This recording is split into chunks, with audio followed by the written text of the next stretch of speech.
आगे देखते हैं अपना 365 का चैप्टर नंबर 6 जो है हमारा एक्सटर्नल सेक्टर से रिलेटेड। किससे है? एक्सटर्नल सेक्टर से रिलेटेड है। जरा उसे देखते हैं हम लोग।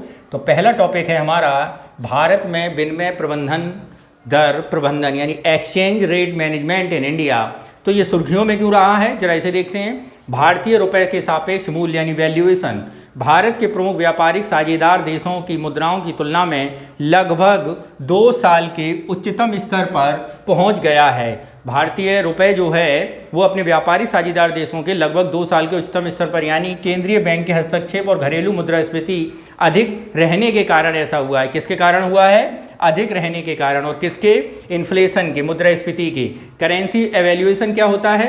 करेंसी वैल्यूएशन यह एक मुद्रा के किसी अन्य मुद्रा के सापेक्ष कीमत या मूल्य निर्धारण की प्रक्रिया है। मुद्रा का मूल्य जानने का सबसे आम तरीका क्या है? विनिमय दर है। यह मूल्य कीमत नई कारकों द्वारा प्रभावित होता है और इन कारकों में ब्याज दर, मुद्रास्फीति, पूंजी निवेश, मुद्रा की आपूर्ति इत्यादि क्या हैं? शामिल होते हैं। ठीक है, आगे देखते हैं। भारत में विनिमय दर निर्धारण कैसे होता है? वर्तमान में नॉमिनल इफेक्टिव एक्सचेंज रेट यानी NEER और रियल इफेक्टिव एक्सचेंज रेट यानी REER प्रणालियों का उपयोग किया जाता है। NEER द्विपक्षीय विनिमय दरों का एक भारित औसत है। इसके जरिए अन्य विदेशी मुद्राओं की एक बास्केट की तुलना में घरेलू मुद्रा की औसत या सापेक्ष मूल्य की माप की जाती है। ठीक है, NER क्या है? द्विपक्षीय विनिमय दर यानी नॉमिनल इफेक्टिव एक्सचेंज रेट क्या होती है?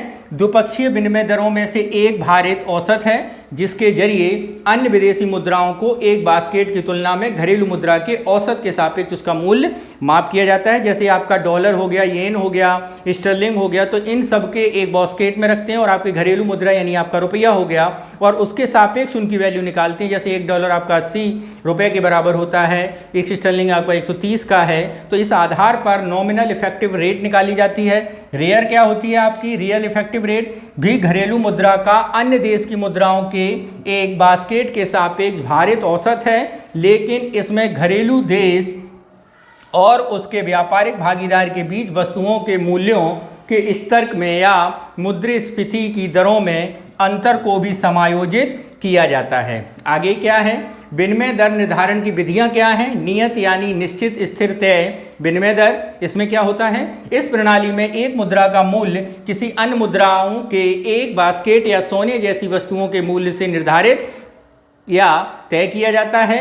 इस प्रणाली में केंद्रीय बैंक मुद्रा की विनिमय दर को बनाए रखने के लिए समय समय पर हस्तक्षेप करता है। दूसरा, लचीली या तिरती विनिमय दर यानी फ्लेक्सिबल एक्सचेंज रेट, इसे फ्लोटिंग या तैरती विनिमय दर, तिरती नहीं है या तैरती होता है, तैरती विनिमय दरों के रूप में भी जाना जाता है। इसमें मुद्रा की विनिमय दर बाजार की शक्तियों द्वारा निर्धारित होती हैं। इसका आशय है कि विनिमय दर अंतर्राष्ट्रीय बाजारों की मुद्रा की मांग और आपूर्ति शक्तियों द्वारा निर्धारित होती है। इस प्रणाली में केंद्रीय बैंक विनिमय दर स्तर को प्रभावित करने के लिए प्रत्यक्ष रूप से हस्तक्षेप नहीं करता है। आगे, प्रतिबंधित विनिमय दर यानी मैनेज्ड एक्सचेंज रेट एक ऐसी प्रणाली है जहां मुद्रा का मूल्य मुख्य रूप से बाजार की शक्तियों द्वारा निर्धारित किया जाता है, लेकिन केंद्रीय बैंक कभी कभी विनिमय दरों को स्थिरता प्रदान करने के लिए प्रभावित करने के लिए हस्तक्षेप कर सकता है। अन्य प्रमुख आर्थिक चरों या घटकों की विनिमय दर का प्रभाव मुद्रास्फीति, अधिमूल्य यानी अधिक बाजार वाली मुद्रा आयातित वस्तुओं और सेवाओं की लागत को कम करके मुद्रास्फीति को कम करने का योगदान कर सकती है। आगे, ब्याज दरें क्या हैं? स्थानीय मुद्रा की मजबूती को नियंत्रित करने के लिए केंद्रीय बैंक ब्याज दरों को कम कर सकता है। केंद्रीय बैंक के इस कदम के पीछे मुख्य उद्देश्य आर्थिक गतिविधियों को बढ़ावा देना है और निर्यात को क्या करना है? प्रोत्साहित करना है। आर्थिक समृद्धि क्या होती है? मजबूत मुद्रा भले ही मुद्रास्फीति को कम करने में मदद करती हो, लेकिन यह निर्यात पर निर्भर क्षेत्रों के विकास को कम कर सकती है। इससे समग्र आर्थिक समृद्धि में कमी आ सकती है। व्यापार क्या है? देश की मुद्रा के मजबूत होने से व्यापार घाटा बढ़ सकता है। ऐसा इसलिए क्योंकि इससे निर्यात की जाने वाली वस्तु महंगी होकर कम प्रतिस्पर्धी हो जाती है एवं आयातित वस्तुएं सस्ती होने के कारण घरेलू उपभोक्ताओं के लिए आकर्षक हो जाती हैं। तीसरा, पूंजी प्रवाह क्या है? एक मजबूत मुद्रा अधिक प्रत्यक्ष विदेशी निवेश को आकर्षित कर सकती है क्योंकि निवेशक मुद्रा के मूल्य में वृद्धि से उच्च रिटर्न की अपेक्षा रखते हैं। आगे क्या कह रहा है? ग्रेसम का नियम। ग्रेसम इस नियम के अनुसार एक निश्चित विनिमय दर प्रणाली को अपनाने से बैड मनी गुड मनी के चलन से बाहर कर देती है। ऐसे में मुद्रा के मूल्य के निर्धारण बाजार मूल्य से कम होता है और मुद्रा प्रचलन से बाहर हो जाती है। ग्रेसम का नियम कहता है ये। इसके अलावा अधिक मूल्य वाली मुद्रा प्रचलन में तो रहती है लेकिन उसे पर्याप्त खरीदार नहीं मिलते हैं। ठीक है। विदेशी व्यापार नीति यानी फॉरेन ट्रेड पॉलिसी 2023 ये सुर्खियों में क्यों रही, इसको जरा देखते हैं। हाल ही में केंद्रीय वाणिज्य एवं उद्योग मंत्रालय ने विदेशी व्यापार नीति 2023 को अधिसूचित किया है और FTP यानी फॉरेन ट्रेड पॉलिसी 2023 में क्या है? अधिसूचना केंद्र सरकार द्वारा सूचित किया गया और केंद्र सरकार की अधिसूचना विदेश व्यापार विकास अधिनियम 1922 की धारा 5 के तहत शक्तियों का प्रयोग करते हुए जारी की गई। सिद्धांत क्या है? यह समय के साथ अनुकूलित योजनाओं की निरंतरता पर आधारित है। इसमें व्यापार की आवश्यकताओं के प्रति जवाबदेही और निर्यातकों के साथ विश्वास एवं साझेदारी जैसे सिद्धांतों को अपनाया गया है। FTP 2015-20 कोविड-19 महामारी और अस्थिर भू राजनीतिक परिदृश्य के कारण FTP 2015-20 के मार्च 2023 तक बढ़ा दिया गया था। इस दौरान भारत का निर्यात अपने उच्च स्तर पर पहुंच गया है। नए FTP दृष्टिकोण के 4 स्तंभ इसमें प्रोत्साहन से लेकर कर छूट भी शामिल है।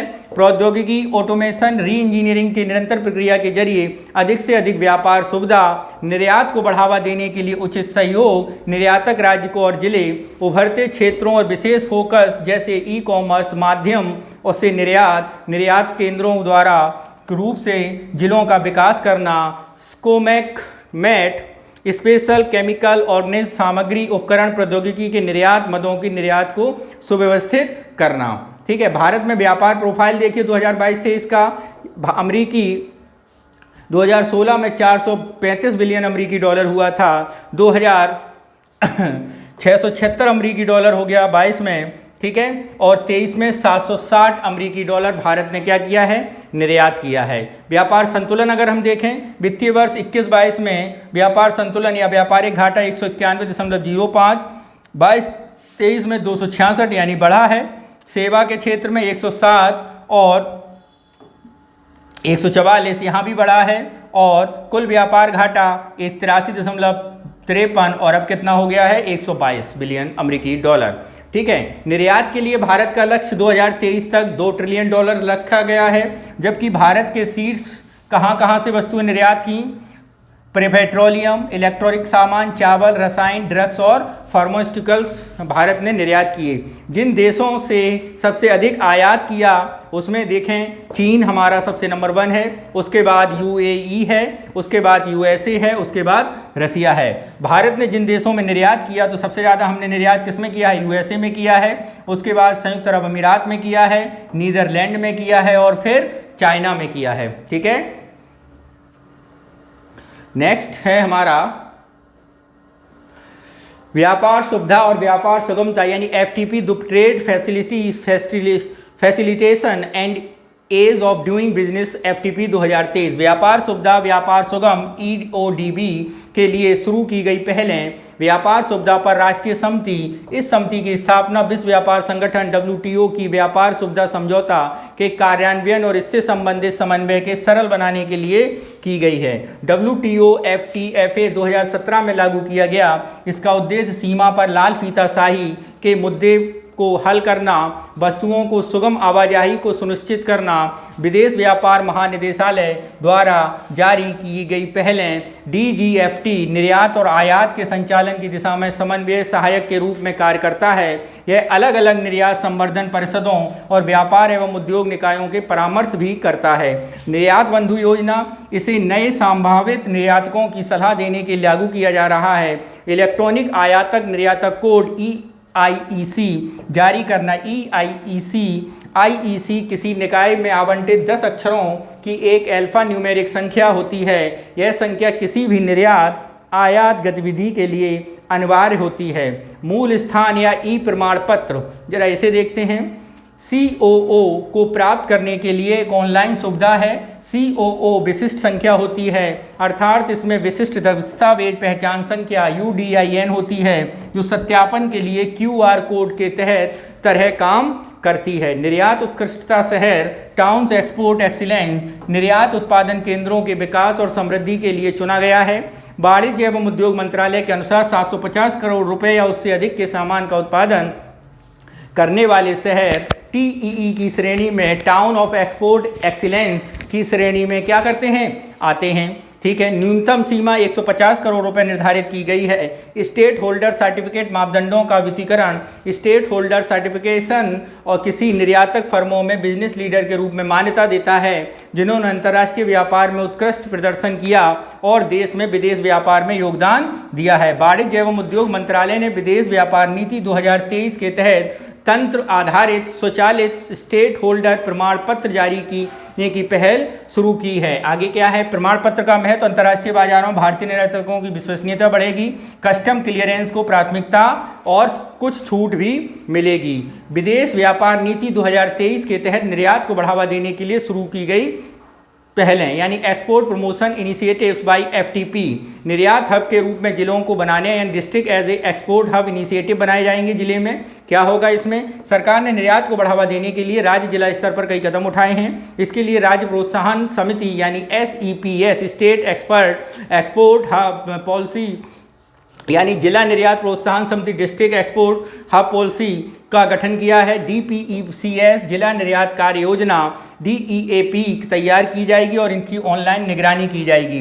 चिन्हित उत्पादों और सेवाओं की ब्रांडिंग, पैकेजिंग, डिजाइन और मार्केटिंग को ध्यान में केंद्रित करने के लिए जिलों में निर्यात संवर्धन आउटरीच कार्यक्रम की शुरुआत की जाएगी। इन पहलों का समर्थन चल रही योजनाओं में भी आपसी समन्वय स्थापित किया जाएगा। पूंजीगत निर्यात संवर्धन यानी export promotion of capital goods योजना, उद्देश्य क्या है, इसका उद्देश्य गुणवत्तापूर्ण सुविधाओं, वस्तुओं और सेवाओं का उत्पादन के लिए पूंजीगत वस्तुओं आयात को सुगम बनाना। इससे भारत में विनिर्माण प्रतिस्पर्धात्मक को बढ़ावा मिलेगा। इस योजना के तहत पूंजीगत वस्तुओं के आयात के लिए सीमा शुल्क को शून्य रखा गया है। पूंजीगत वस्तुएं यानी कैपिटल गुड क्या है, इसमें प्रत्यक्ष और अप्रत्यक्ष रूप से वस्तुओं के विनिर्माण या उत्पादन अथवा सेवाओं को प्रदान करने के लिए आवश्यक कोई भी संयंत्र, मशीनरी, उपकरण और सहायक उपकरण भी शामिल होते हैं। पात्रता, इस योजना के तहत उन विनिर्माण निर्यातकों, व्यापारी निर्यातकों, सेवा प्रदाताओं को शामिल किया जाता है जिन्हें DGFT द्वारा सामान्य सेवा प्रदाता के रूप में प्रमाणित किया गया हो। विनिर्माता निर्यातक यानी मैन्युफैक्चरिंग एक्सपोर्टर क्या है, जो व्यक्ति स्वयं द्वारा विनिर्मित वस्तुओं का निर्यात करता है और निर्यात करने का इरादा रखता है, उसे विनिर्माता निर्यातक कहते हैं। व्यापारी निर्यातक यानी मर्चेंट एक्सपोर्टर क्या होते हैं, जो व्यक्ति व्यापार संबंधी गतिविधियों के साथ साथ निर्यात और वस्तुओं के निर्यात में संलग्न हैं, उसे व्यापारी निर्यातक कहते हैं। निर्यात दायित्व के तहत किए जाने वाले आयातक को औसत निर्यात दायित्व के अधीन रखा गया है। हालांकि कुछ क्षेत्रकों को AEO की शर्तों से छूट प्राप्त है। निर्यात संवर्धन इकाइयाँ, उद्देश्य, इसके निम्नलिखित उद्देश्य हैं। निर्यात को बढ़ावा देना, विदेशी मुद्रा में वृद्धि करना, निर्यात हेतु निवेश आकर्षित करना, रोजगार सृजित करना। पात्र इकाइयाँ क्या हैं, वे इकाइयाँ जो अपनी वस्तु और सेवाओं के संपूर्ण उत्पादन को निर्यात करती हैं, उन्हें निम्नलिखित योजनाओं के तहत स्थापित किया जा सकता है। निर्यातोन्मुखी इकाइयाँ, इलेक्ट्रॉनिक्स हार्डवेयर प्रौद्योगिकी पार्क योजना, सॉफ्टवेयर टेक्नोलॉजी पार्क योजना, जैव प्रौद्योगिकी पार्क योजना। इन योजनाओं के तहत ट्रेडिंग इकाइयां शामिल नहीं हैं। क्या है, डीम्ड एक्सपोर्ट्स परिभाषा। डीम्ड एक्सपोर्ट उन लेन देन को संदर्भित करता है जिसमें आपूर्ति निर्यात की गई वस्तुएं देश से बाहर नहीं जाती। ऐसी आपूर्ति के लिए भुगतान या तो भारतीय रुपए या विदेशी मुद्रा में होता है। सरल शब्दों में डीम्ड एक्सपोर्ट के तहत वस्तु को भारत में ही किसी ऐसे व्यक्ति को बेचा जा सकता है जिसके पास इन मूल वस्तुओं के आयात के लिए लाइसेंस हो। ऐसा विक्रेता डीम्ड निर्यातक है। खरीदार डीम्ड आयातक कहलाएगा। इसके लिए खरीदार के पास इंपोर्ट लाइसेंस होना जरूरी है। इसका उद्देश्य क्या है, घरेलू निर्माताओं को समान अवसर प्रदान करना और मेक इन इंडिया को बढ़ावा देना, यानी लेन देन इस प्रकार किया जाए कि वस्तुओं देश के बाहर न जाएं। ऐसी आपूर्ति क्या कहलाती है, भारतीय रुपए और में होगी। विदेशी व्यापार नीति के तहत शुरू की गई अन्य पहलें, डिजिटल इकोनॉमी, ई कॉमर्स निर्यात हब, निर्दिष्ट क्षेत्रों में ई कॉमर्स निर्यात हब के रूप में स्थापित किया जाएगा। अनुकूल व्यावसायिक संरचना के लिए केंद्र के रूप में कार्य करेंगे और ई कॉमर्स गतिविधियों को उपयुक्त सुविधाएं प्रदान करेंगे। ठीक है। ECH की स्थापना, जिसके जरिए निजी क्षेत्र के पहल के तहत सार्वजनिक निजी भागीदारी, पब्लिक प्राइवेट पार्टनरशिप के मोड में स्थापित किया जाएगा। संचालन की प्रवृत्ति ECEH ई कॉमर्स निर्यातकों के लिए समूह आधारित अर्जित कार्य निम्नलिखित सुविधाओं को उपलब्ध कराएगा। निर्यात के लिए प्रमाणन एवं परीक्षण की अन्य सामान्य सुविधाएं, निकटतम लॉजिस्टिक्स हब जो से जोड़ने और सेवाओं का लाभ उठाने के लिए समर्पित लॉजिस्टिक अवसंरचना, वित्तीय सहायता, बाजार पहुंच योजना के तहत वित्तीय सहायता प्रदान की जाएगी। डाक मार्ग, ई कॉमर्स तहत को बढ़ावा दिया जाएगा। इसके लिए पूरे देश में डाकघर निर्यातक केंद्रों को संचालित किया जाएगा। ये निर्यात केंद्र विदेशी डाकघरों के साथ मिलकर हब एंड स्पोक मॉडल की तर्ज पर काम करेंगे। इससे सीमा पारीय ई कॉमर्स निर्यात को बढ़ावा मिलेगा। शुल्क और छूट की संबंधित योजनाएं, अग्रिम प्राधिकरण यानी एडवांस अथॉरिटी AA के तहत आयात को निम्नलिखित भुगतान जहां भी लागू हो छूट दी जाएगी। बुनियादी सीमा शुल्क में छूट होगी, अतिरिक्त सीमा शुल्क में छूट होगी, शिक्षा उपकर, anti dumping duty, countervailing duty, safeguard duty, transaction product specific safeguard duty. शुल्क मुक्त उत्पाद आयात प्राधिकरण DFIA केवल बुनियादी सीमा शुल्क के भुगतान से छूट दी जाएगी। निर्यातित उत्पादों पर शुल्क और करों की छूट योजनाएं, इसका उद्देश्य केंद्र, राज्य और स्थानीय स्तर पर निर्यात किए गए उत्पाद पर वर्तमान में रिफंड नहीं किए गए शुल्कों को आरोपित कर अन्य राशियां वापस करना है। इसे वाणिज्य विभाग, वाणिज्य और उद्योग मंत्रालय द्वारा अधिसूचित किया गया था। इसे राजस्व विभाग द्वारा प्रशासित किया जाता है। स्कोमेट अर्थात विशेष रसायन, जीव सामग्रियां, उपकरण और प्रौद्योगिकी, special chemical organism, material, equipment of technologies क्या है? दोहरे उपयोग की वस्तुओं का विनिमय। हाल ही में भारत ने स्कोमेट सहित सॉफ्टवेयर एवं प्रौद्योगिकी जैसे दोहरी उपयोग वाली वस्तुओं, परमाणु संबंधी वस्तुओं के निर्यात को विनियमित किया है। यह कार्य अंतर्राष्ट्रीय अभिसमयों और दायित्वों के साथ साथ बहुपक्षीय निर्यात नियंत्रण व्यवस्थाओं की दिशा निर्देशों, नियंत्रण सूचियों के अनुसार किया गया है। दोहरे उपयोग वाली वस्तुओं के निर्यात पर प्रतिबंध है। हालांकि विशेष छूट से उचित प्राधिकरण की अनुमति के बाद इनके निर्यात की अनुमति है। स्कोमेट सूची यह भारत के राष्ट्रीय नियंत्रण की सूची है। यह सूची सभी MECRS अभिसमयों के नियंत्रण सूचियों के अनुरूप होती है। आगे क्या है? स्कोमेट मदों में सामूहिक विनाश के हथियारों और उनके डिलीवरी सिस्टम, गैर कानूनी गतिविधियों को निषेध अधिनियम 2005 के तहत विनियमित किया जाता है। स्कोमेट सूची के अंतर्गत आने वाली आयातित वस्तुओं को निर्यात की अनुमति नहीं है। स्कोमेट पर आउटरीच कार्यक्रम, इस कार्यक्रम को DGFT द्वारा प्रशासनिक मंत्रालयों, विभागों और व्यापार संघों के सहयोग से आयोजित किया जाएगा। इसका उद्देश्य व्यापार विनिर्माण संबंधी निर्यातकों और आयातकों के बीच विशेष रूप से स्कोमेट मदों के बारे में जागरूकता बढ़ाना है। क्या है? स्कोमेट परमाणु सामग्री, परमाणु संबंधी सामग्री और उपकरण तकनीक, विषाक्त रासायनिक कारक और रसायन, विदेश व्यापार महानिदेशालय, परमाणु ऊर्जा विभाग, सूक्ष्म सजीव विषाक्त पदार्थ DGFT, सामग्रियों का प्रसंस्करण संबंधी और अन्य प्रौद्योगिकी DGFT, श्रेणी O के तहत नहीं आने वाली परमाणु संबंधी उपकरण और प्रौद्योगिकियां DGFT और एरोस्पेस सिस्टम उपकरण, उत्पादन उपकरण और से संबंधित प्रौद्योगिकी एवं घटक के उपकरण DGFT, उद्योग सामग्री की सूची रक्षा मंत्रालय, विभाग और मंत्रालय आरक्षित DGFT, विशेष सामग्री और संबंधित उपकरण सामग्री के प्रसंस्करण, इलेक्ट्रॉनिक्स, दूरसंचार, एरोनॉटिक्स, समुद्री एरोस्पेस और DGFT। भारत के मुक्त व्यापार समझौते फ्री ट्रेड FTA का सुर्खियों में मंत्रिमंडल ने UAE के साथ द्विपक्षीय निवेश संधि यानी BIT बाइलेटरल इन्वेस्टमेंट ट्रीटी पर हस्ताक्षर और अनुसमर्थन को मंजूरी दी है। द्विपक्षीय निवेश संधि BIT के बारे में क्या है? BIT एक देश के नागरिकों और कंपनियों द्वारा दूसरे देश के लिए में किए गए निवेश की सुरक्षा के एक पारस्परिक समझौता है। समझौते में है क्या? इस समझौते के बारे में FTA एक प्रकार की संधि है जो दो या दो से अधिक देशों के बीच व्यापार की बाधाओं को कम या समाप्त करती है। FTA वस्तुओं और सेवाओं के व्यापार फ्री ट्रेड एरिया होता है एक तरह से। इसके अलावा FTA बौद्धिक संपदा PRS निवेश, सरकारी खरीदी, प्रतिस्पर्धी नीतियों में भी शामिल कर सकते हैं। विश्व व्यापार संगठन WTO के मूल सिद्धांत FTA के मूलतः भेदभावपूर्ण प्रणाली। हालांकि FTA विश्व व्यापार संगठन के तहत मान्य है। कोई भी देश FTA के सभी प्रवेश कर सकता है जब WTO समझौतों में प्रासंगिक प्रावधानों के निर्धारित कुछ शर्तों का पालन करता है। आगे क्या है?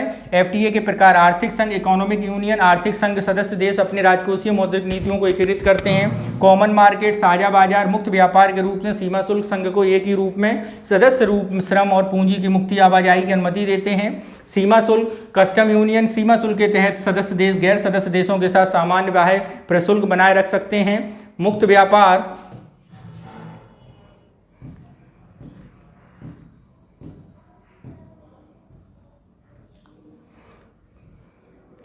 सदस्य देश मुख्य रूप से व्यापार में की जाने वाली वस्तुओं और सेवाओं दोनों को आरोपित सीमा शुल्क के रूप में प्रशुल्क बाधाओं को कम करने में समाप्त करते हैं। अभिमान्य व्यापार यानी प्रोफेशनल ट्रेड, इसमें भागीदार देश स्वीकृत उत्पादों के लिए प्रशुल्क कम करने में सहमत हो जाते हैं। भारत द्वारा FTA किससे है? भारत ने कई देशों के साथ 13 FTA पर हस्ताक्षर किए हैं। इनमें कौन कौन है? श्रीलंका, नेपाल, भूटान, थाईलैंड, सिंगापुर, दक्षिण Korea, Japan, Malaysia, Mauritius, UAE, Australia, ASEAN और South Asia free trade area यानी साफ्टा की बनाया है। आगे, भारत ने जिन देशों के साथ व्यापारिक ब्लॉक्स FTA जैसे व्यापार समझौते किए हैं वहां पर पिछले 5 वर्षों में 20.75 यानी 20.75% की वृद्धि दर्ज की गई है। भारत में FTA के हालिया घटनाक्रम क्या है, जरा उसे देखते हैं। Innovative design. भारत ने पहली बार UAE के साथ अपने FTA के दायरे में डिजिटल व्यापार को शामिल किया है।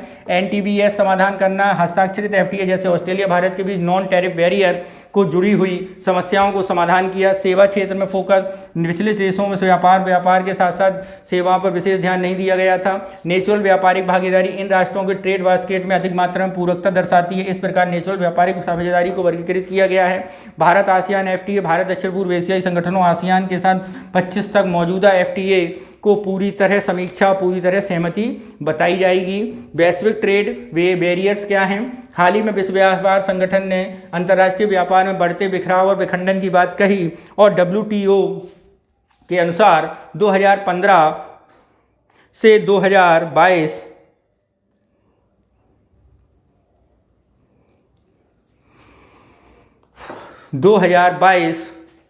तक व्यापार संबंधी संख्या 9 गुना की वृद्धि हुई है। ट्रेड बैरियर्स, व्यापार संबंधी बाधाएं क्या हैं? ट्रेड बैरियर्स अंतर्राष्ट्रीय व्यापार को प्रतिबंधित करने वाली नीतियों या विनिमय से होता है। अंतर्राष्ट्रीय व्यापार को लगाए जाने वाले प्रशुल्क, टैरिफ, कोटा, लाइसेंस आदि को प्रमुखतः ट्रेडर्स बैरियर्स का हिस्सा माना जाता है। व्यापार प्रकार। व्यापार का टैरिफ और नॉन टैरिफ बैरियर्स हो सकते हैं। टैरिफ बैरियर, सरल शब्दों में टैरिफ बैरियर एक प्रकार का कर है जो आयातित उत्पादों को लगाया जाता है। इस कर के कारण उत्पादन लागत बढ़ जाती है और इस बढ़ी हुई लागत का उपभोक्ता द्वारा वहन किया जाता है। नॉन टैरिफ बैरियर टैरिफ के अतिरिक्त नीतिगत उपाय हैं जो किसी देश या आयात को प्रभावित करते हैं। जब NTMS तार्किक औचित्य से परे मनमाने ढंग से काम करने लगते हैं तो व्यापार में बाधा उत्पन्न करते हैं और NTB कहा जाता है। संयुक्त राष्ट्र व्यापार विकास सम्मेलन 16 प्रकार के गैर टैरिफ बैरियर्स की वर्गीकृत किया है। इसमें निम्नलिखित शामिल हैं। तकनीकी बैरियर जैसे कि सैनिटरी और फाइटोसैनिटरी उपाय। गैर तकनीकी बैरियर जैसे कि व्यापार संरक्षात्मक उपाय, उत्पत्ति नियम, ROs, व्यापार में संबंधित निवेश उपाय आदि। निर्यात संबंधी उपाय। ट्रेड बैरियर्स का भारतीय उद्योगों पर प्रभाव। एक आकलन के अनुसार भारत का 80% व्यापार किसी न किसी प्रकार का NTB पर अधीन है। भारत के निर्यात की जाने वाली निम्नलिखित उत्पाद नियमित रूप से उच्च NTBs का सामना कर रहे हैं। यूरोपीय संघ का निर्यात की जाने वाली चाय, बासमती चावल, पशु उत्पाद, रसायन उत्पाद आदि हैं। जापान को निर्यात की जाने वाले तिल के बीज, झींगा, दवाइयाँ, परिधान आदि। चीन को निर्यात की जाने वाली मांस, मछली, डेयरी उद्योग उत्पाद। संयुक्त राज्य अमेरिका को निर्यात की जाने वाले फल और झींगा। सैनिटरी और फाइटोसैनिटरी उपाय अनंत अर्थव्यवस्थाओं में भारतीय निर्यात के समक्ष प्रमुख बाधाएं हैं। अन्य सुर्खियां। व्यापार और विकास के लिए संयुक्त राष्ट्र सम्मेलन ऑक्टाड ने व्यापार विकास रिपोर्ट 2023 जारी की है। रिपोर्ट के मुख्य बिंदु वैश्विक परिदृश्य में 2023 में वैश्विक अर्थव्यवस्था की समृद्धि दर 2.4% रहने का अनुमान है, जबकि भारत की समृद्धि दर 6.6 और 2024 में 6.2% रहने का अनुमान बताया है। आगे, UNCTAD क्या है? उत्पत्ति संयुक्त राष्ट्र महासभा द्वारा स्थापित एक स्थायी अंतर सरकारी निकाय है जिसकी स्थापना 1964 में की। भारत सहित 195 देश सदस्य हैं। सौंपे गए कार्य अंटार्कटिका के प्रमुख निम्नलिखित 4 क्षेत्रक हैं। रिपोर्ट व्यापार विकास रिपोर्ट जारी करती है, विश्व निवेश रिपोर्ट जारी करती है, डिजिटल अर्थव्यवस्था रिपोर्ट जारी करती है, प्रौद्योगिकी नवाचार रिपोर्ट जारी करती है और सामुद्रिक समीक्षा यानी रिव्यू ऑफ मैरीटाइम ट्रांसपोर्ट भी जारी करती है। क्या हैं 4? व्यापार और विकास, निवेश और प्रौद्योगिकी और नवाचार, समष्टि अर्थव्यवस्था विकास संबंधी नीतियां। कार्य क्या है? विकासशील देशों को अर्थव्यवस्था को अधिक न्यायसंगत रूप में भाग लेने के लिए मदद करना, व्यापार, निवेश, वित्त और प्रौद्योगिकी हस्तांतरण की सहायता से विकासशील देशों में समावेशी संधारणीय विकास को बढ़ावा देना। विश्व व्यापार संगठन वर्ल्ड ट्रेड ऑर्गेनाइजेशन क्या है? भारत ने विश्व व्यापार संगठन के अपीलीय निकाय में विवाद निपटाने के निकाय के एक फैसले के खिलाफ अपील की है। विवाद निपटाने निकाय के फैसले में कहा गया है कि भारत ने सूचना प्रौद्योगिकी यानी ITA में शून्य प्रशुल्क जीरो टैरिफ प्रतिबद्धता का उल्लंघन किया है। निपटान क्या है? WTO शिकायत दर्ज होने के बाद विवाद निपटाने के निम्नलिखित 2 मुख्य तरीके हैं। पक्षकार विशेष रूप से द्विपक्षीय विचार विमर्श के चरण के दौरान परस्पर सहमति वाले समाधानों को खोजने का प्रयास करते हैं। दूसरा, अधिनिर्णय के माध्यम से, जिनमें बाद में पैनल और अपीलीय निकाय की रिपोर्ट में कार्यान्वयन में भी शामिल हो। पक्षकारों का विचार विमर्श, यदि दोनों के बीच परामर्श के माध्यम से मामले का हल निकलने में सक्षम नहीं है तो WTO विवाद निपटान पैनल गठित करने का आग्रह कर सकता है। विवाद निपटान पैनल के निर्णय को WTO अपील की कर चुनौती दी जा सकती है। वर्तमान में USA द्वारा अपीलीय न्यायालय की नियुक्ति रोकने के कारण अपीलीय निकाय के कामकाज को प्रभावित हो रहा है। निर्णय का कार्यान्वयन, यदि हारने वाला पक्षकार निर्णय को लागू करने में विफल रहता है तो उसके खिलाफ कार्रवाई की जा सकती है।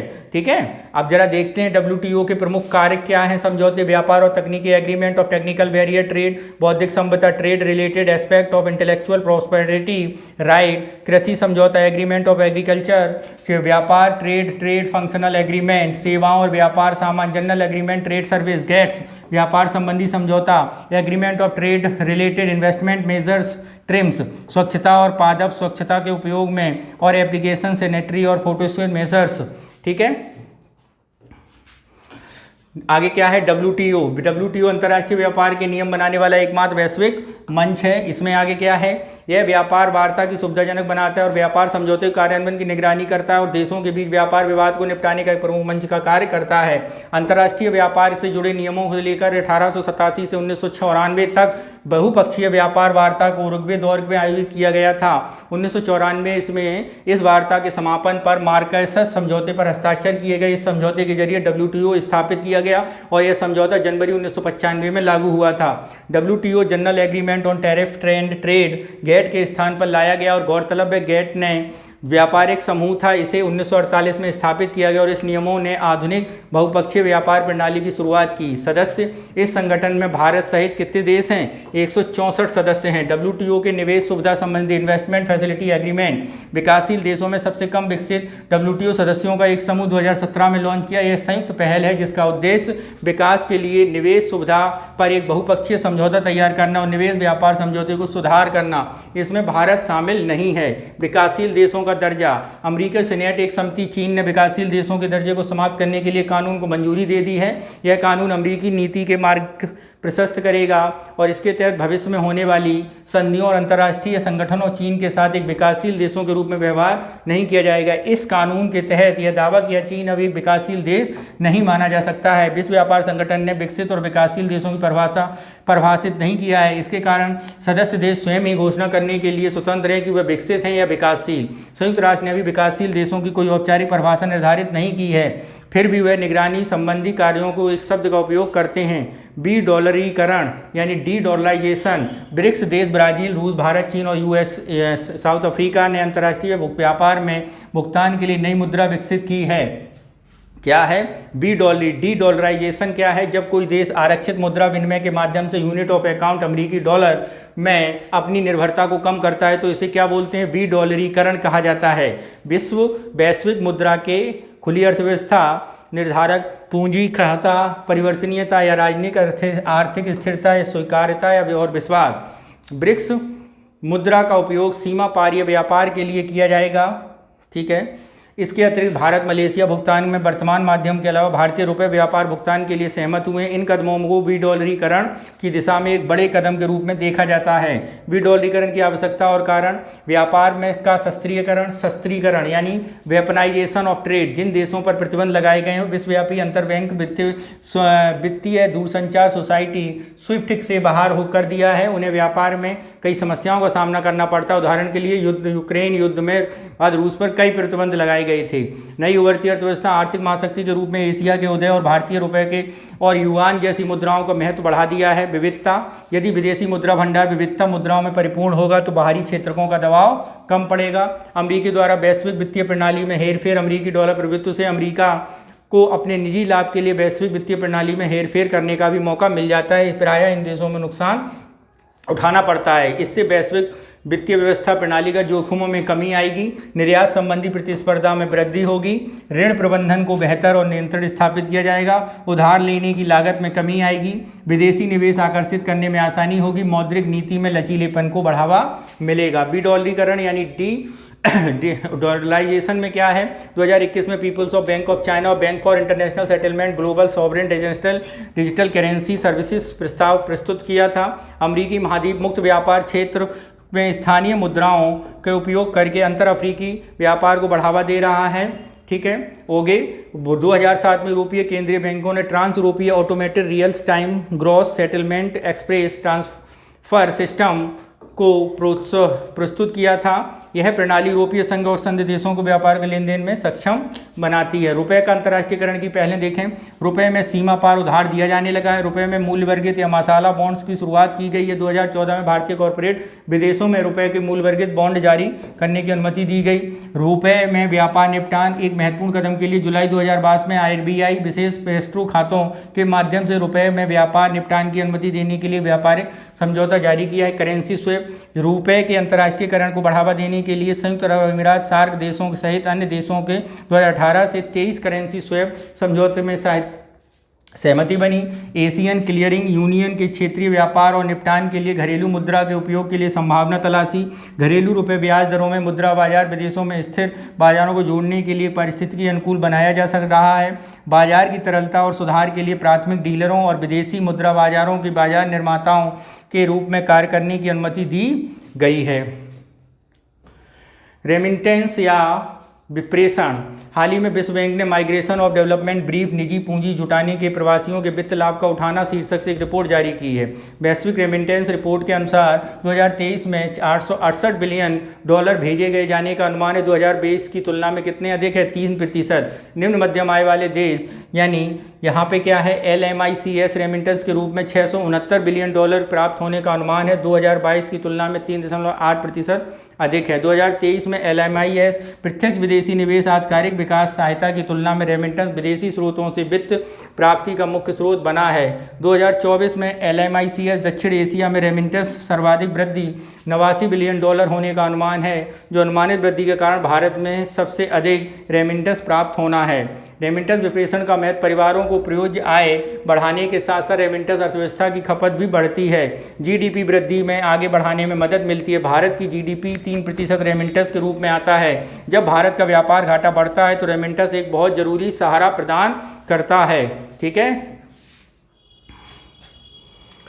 प्रोज्य आय यह धनराशि है जिससे किसी व्यक्ति या परिवार की आयकर में कटौती के बाद खर्च होने से बचाना होता है। ठीक है, विप्रेषण, विदेशों में रह रहे लोगों को विशेष रूप से प्रवासी श्रमिकों द्वारा मूल रूप से अपने देश में संबंधी भेजे गए विप्रेषण कहते हैं। विप्रेषण वायर ट्रांसफर, इलेक्ट्रॉनिक भुगतान प्रणाली, ड्राफ्ट चेक आदि के माध्यम से भेजा जा सकता है। 2022 में विप्रेषण शीर्ष 3 प्राप्तकर्ता भारत, मैक्सिको और चीन थे। विप्रेषण 2022 में 3 प्राप्तकर्ता GDP में तजाकिस्तान, टोंगो और लेबनान से। विप्रेषण प्राप्तियों में राज्यवार सबसे ज़्यादा महाराष्ट्र में आता है, फिर केरल, फिर तमिलनाडु। 2021 में भारत में प्राप्त विप्रेषण की हिस्सेदारी संयुक्त राज्य अमेरिका से 23%, UAE से 18%, यूनाइटेड किंगडम से 6.8%। रेमिटेंस विकासशील देशों के लिए बाह्य एक्सटर्नल फाइनेंस का प्रमुख स्रोत है। सेवाओं और रेमिटेंस बाह्य पोषण दूसरा सबसे बड़ा स्रोत है। ठीक है, आगे विश्व बैंक समूह में क्या बोला, अंतर्राष्ट्रीय पुनर्निर्माण विकास बैंक BIBRD एक वैश्विक सहकारी संस्था है जिसमें कितने सदस्य हैं, 189 सदस्य हैं। यह दुनिया का सबसे बड़े विकास बैंक के रूप में कार्य करता है। यह मध्यम आय और उधार प्राप्त करने योग्य निम्न आय वाले देशों की ऋण गारंटी, जोखिम प्रबंधन, उत्पाद और सलाहकारी सेवाएं प्रदान करने के विश्व बैंक समूह के मिशन को में मदद करता है। अंतर्राष्ट्रीय विकास संघ यह विश्व बैंक का एक हिस्सा है जो दुनिया में सबसे निर्धन देशों को मदद करता है।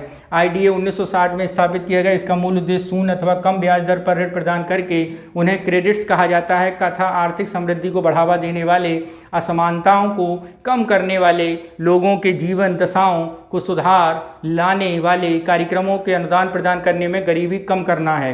अंतर्राष्ट्रीय वित्त निगम यह विश्व बैंक समूहों के निजी क्षेत्र संबंधी शाखा और अपने कार्यक्रमों के जरिए वैश्विक गरीबी कम करने में मदद करता है। बहुपक्षीय निवेश गारंटी मीगा विकासशील देशों में गैर व्यावसायिक जोखिमों को निवेश की बीमा को सार्वजनिक निजी स्रोतों के पूरक के लिए मीगा का गठन किया गया। अंतर्राष्ट्रीय निवेश विवाद निपटान केंद्र यह एक ऐसा स्वायत्त निकाय अंतर्राष्ट्रीय संस्था है जो connection of on the settlement of investment dispute between states and national of the other states के तहत गठित किया गया। इस कन्वेंशन को ICISID वॉशिंगटन कन्वेंशन भी कहा जाता है। विश्व बैंक समूह द्वारा जारी होने वाले प्रमुख रिपोर्ट्स डूइंग बिजनेस रिपोर्ट, ठीक है, global economic prospectus, global financial development report, commodity market outlook, poverty shared prosperity, world development report, ये वर्ल्ड बैंक द्वारा जारी रिपोर्टें हैं। उदारीकृत विप्रेषण योजना क्या है? लिबरलाइजेशन रेमिटेंस स्कीम क्या है? हाल ही में केंद्रीय वित्त मंत्रालय ने भारतीय निवासियों द्वारा विदेश में क्रेडिट कार्ड के जरिए की जाने वाले खर्च को भारतीय रिजर्व बैंक ने उदारीकृत विप्रेषण योजना में शामिल किया है। गौरतलब है LRS के तहत वित्तीय वर्ष में $2,50,000 से अधिक विप्रेषण से में पैसा भेजने या खर्च करने की अनुमति है।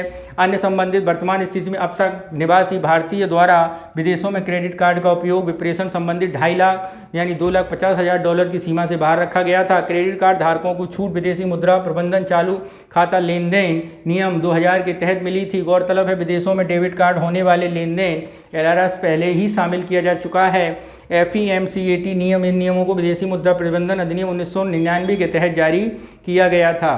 फेमा के तहत सभी निवासियों को भारतीय किसी भी चालू खाते में लेन देन हेतु विदेशी मुद्रा लेन देन बचाने के लिए स्वतंत्र हैं और इसमें ऐसे लेन देन शामिल नहीं होते हैं जिनके लिए केंद्र सरकार द्वारा विदेशी मुद्रा के निकासी का पर प्रतिबंध लगाया गया हो। इससे प्रभावित होने वाले व्यक्ति विनिमय धनाढ्य व्यक्ति द्वारा विदेशी मुद्रा के दौरान किए जाने वाले खर्च को प्रभावित करेगा। स्रोत पर एकत्रित किस पर लागू होगा? TCS प्रकार का कर है जो विक्रेता द्वारा चयनित वस्तुओं और सेवाओं की खरीदों पर वसूला जाता है। विदेशी विप्रेषण लेन देन के संदर्भ में इससे यह कर तब वसूला जाता है जब कोई व्यक्ति विदेश में पैसा क्या करता है? भेजता है। केंद्रीय बजट शिक्षा और चिकित्सा उपचार हेतु 7 लाख रुपए से अधिक विदेशी विप्रेषण 5% TCS लागू होगा।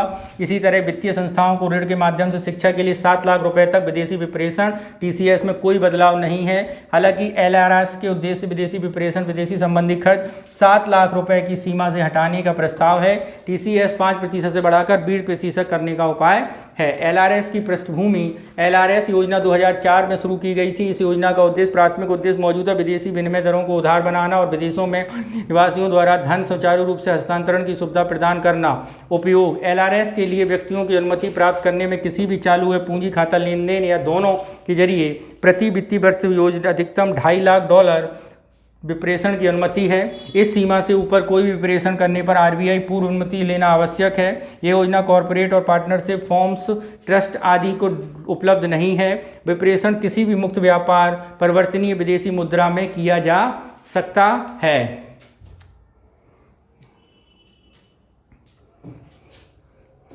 क्रेडिट रेटिंग एजेंसियां क्या हैं, जरा इन्हें देखते हैं। क्रेडिट रेटिंग एजेंसियां मूडीज भारत में Ba3 रेटिंग पुष्टि की गई। भारतीय अर्थव्यवस्था को लेकर कैसा दृष्टिकोण है? स्थिर दृष्टिकोण है। ठीक है। रेटिंग सिंबल्स क्या हैं? AAA, यह ऋण दायित्वों के मामले में सबसे उच्च दर्जे की रेटिंग है। इसके समय ऋण चुकाने, मूलधन और ब्याज भुगतान संबंधी rating highest degree of security है। OAA, इस स्तर की सुरक्षा high degree of security. A, पर्याप्त स्तर की सुरक्षा एडिक्वेट डिग्री ऑफ सिक्योरिटी। ठीक है। मध्यम स्तर BBB, moderate degree of security यानी मध्यम स्तर की सुरक्षा। BB, डिफ़ॉल्ट होने का मध्यम स्तर का जोखिम, डिफ़ॉल्ट होने का उच्च स्तर का जोखिम। BC, डिफ़ॉल्ट होने का अत्यधिक स्तर का जोखिम। Very very high defaulter, default घोषित होने या जल्द डिफ़ॉल्ट होने की आशंका। वैश्विक ट्रेडिंग एजेंसियां सॉवरेन या संप्रभु रेटिंग के जरिए निवेशक किसी भी देश में निवेश करते समय ऋण चुकाने की क्षमता के मुख्य पैमाने के रूप में इस्तेमाल करते हैं। क्रेडिट रेटिंग एजेंसियों वाली रेटिंग 666 ट्रिलियन से अधिक संप्रभु ऋण पर पड़ता है और ये वैश्विक पूंजी के लिए गेट कीपर का कार्य करते हैं। क्रेडिट रेटिंग की भूमिका निवेशकों के तथ्य और साक्ष्य पर आधारित निर्णय लेने में मदद मिलती है। संस्थाएं समय पर भुगतान करने में तत्पर रहते हैं। ऋण लेने वाले डिफॉल्ट होने में ब्याज सहित ऋण चुकाने की संभावना दर्शाती है।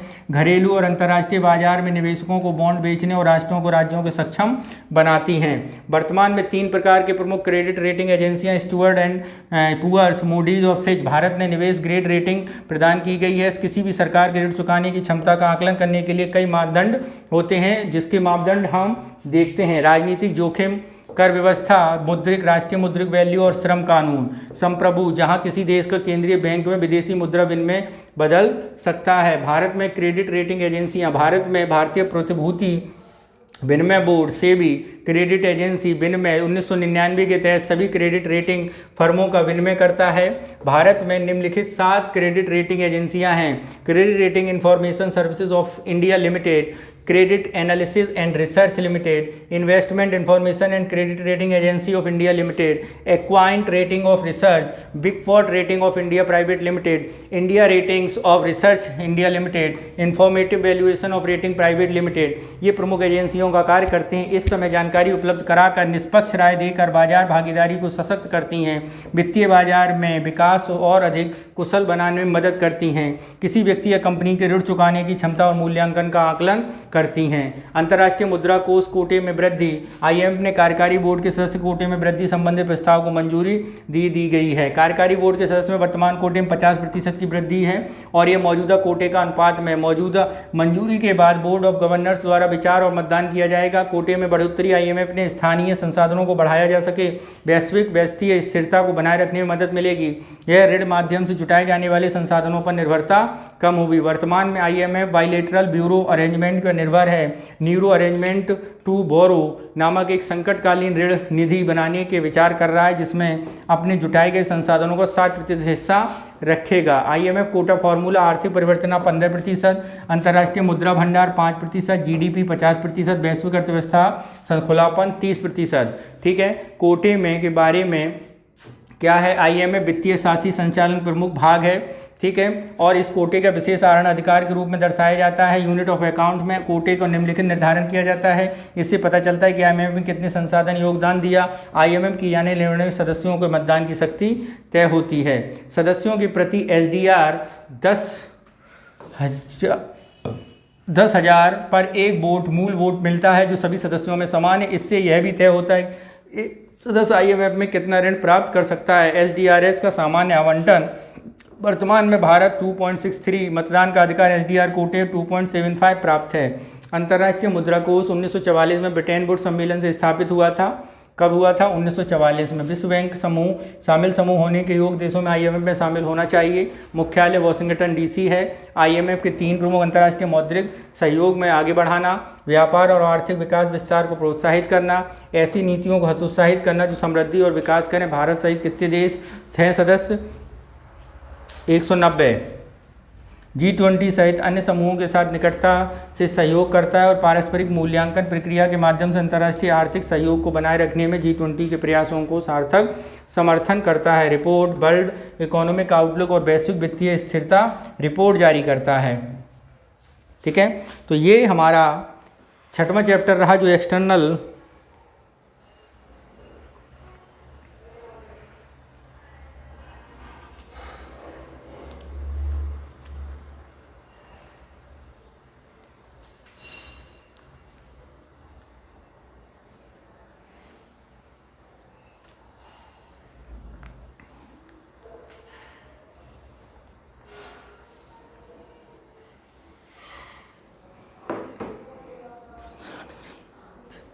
ठीक है। अब अगले चैप्टर पर चलते हैं।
एग्रीकल्चर से बेस्ड है और इसमें देखते हैं फास्फोरस से संबंधित। भारत विश्व में फास्फोरस का सबसे बड़ा आयातक है। अधिकतर हिस्सा पश्चिमी अफ्रीका कैडमियम के भरे भंडारों से प्राप्त करता है। भारत में फास्फेट चट्टानों का मुख्य केवल 2 राज्यों राजस्थान और मध्य प्रदेश में है। कुछ प्रायद्वीपीय भागों में भी है, कडप्पा और बेसिन आंध्र प्रदेश में। फास्फोरस संबंधित चिंताएं कैडमियम के साथ मौजूद कारण भारी धातु है जिससे अलग करना एक महंगी प्रक्रिया है। मोरक्को, पश्चिमी सहारा, चीन, अल्जीरिया जैसे देशों में फास्फोरस अधिक वैश्विक भंडार है। फास्फोरस के हानिकारक क्या है? कृषि अपवाह से सीवेज के माध्यम से जल निकाय में पहुंच जाता है और विषाक्त शैवाल वृद्धि होती है। अक्सर कैडमियम उर्वरकों में मिट्टी में डाला जाता है जिन्हें इन्हें अवशोषित कर लेती हैं और मनुष्य ऐसी फसलों को उपभोग करता है और उनके शरीर में जैव संचय होने लगता है जिससे हृदय संबंधी रोग की वृद्धि होती है। लघु सिंचाई में क्या है? सुर्खियों में क्यों रहा? लघु सिंचाई जल शक्ति मंत्रालय लघु सिंचाई की छठी योजना गणना किया। पहली गणना कब हुई थी? पहली गणना 1986-87 में हुई थी, ठीक है। और रिपोर्ट नवंबर 1993 में प्रकाशित हुई थी। सिंचाई के बारे में क्या है? भारत में सिंचाई 3 श्रेणियों में होती है, मध्यम, प्रमुख, लघु सिंचाई, ठीक है। प्रमुख सिंचाई परियोजना 10,000 हेक्टेयर में कृषि योग कमान को करना। कृषि योग कमान किसी सिंचाई योजना के तहत भौगोलिक क्षेत्रों में उपयोग। मध्यम सिंचाई 2,000 ऐसे 10,000 हेक्टेयर में, ठीक है। लघु सिंचाई 2,000 हेक्टेयर से कम, ठीक है। लघु सिंचाई परियोजना के सतही भूजल दोनों तरह जलों में शामिल है। प्रमुख माध्यम से परियोजनाओं में अधिकतर सतही जल संसाधनों का दोहन। लघु सिंचाई क्षेत्रक संबंधी समग्र रूप से राज्य सरकारों द्वारा कार्यान्वित किया जाता है। इसके अतिरिक्त राज्यों की स्वयं राज्य विशिष्ट सिंचाई योजना है। लघु सिंचाई सांख्यिकी में व्यक्तिकरण, इसकी शुरुआत 1987-88 में की गई थी। एक केंद्र प्रायोजित योजना है, ठीक है। आगे, हालांकि इस योजना को केंद्रीय क्षेत्र की योजना जल संसाधन सूचना प्रणाली विकास का हिस्सा माना गया है। RMIS योजना का मुख्य उद्देश्य प्रभावी योजना नीति निर्माण के लिए लघु सिंचाई क्षेत्र में व्यापक विश्वसनीय डेटाबेस का निर्माण करना है। 2 हैं जिसमें भूजल योजनाएं हैं लघु सिंचाई में और सतही प्रवाह योजना है। पुनर्भरण, चेक डैम, गहराई, ट्यूबवेल शामिल किया गया है।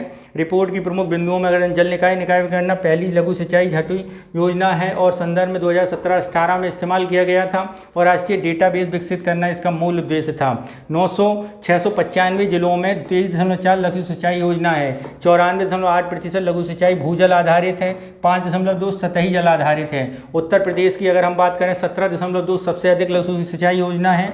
इसके बाद महाराष्ट्र में 15.4 और फिर मध्य प्रदेश में और फिर उसके बाद तमिलनाडु में 9.1%, ठीक है। लघु सिंचाई योजनाओं की हिस्सेदारी में सबसे अधिक है कुओं का। किसका है? कुओं का। सबसे कम और गहरे ट्यूबवेल, मध्यम गहरे ट्यूबवेल और गहरे ट्यूबवेल का स्थान आता है।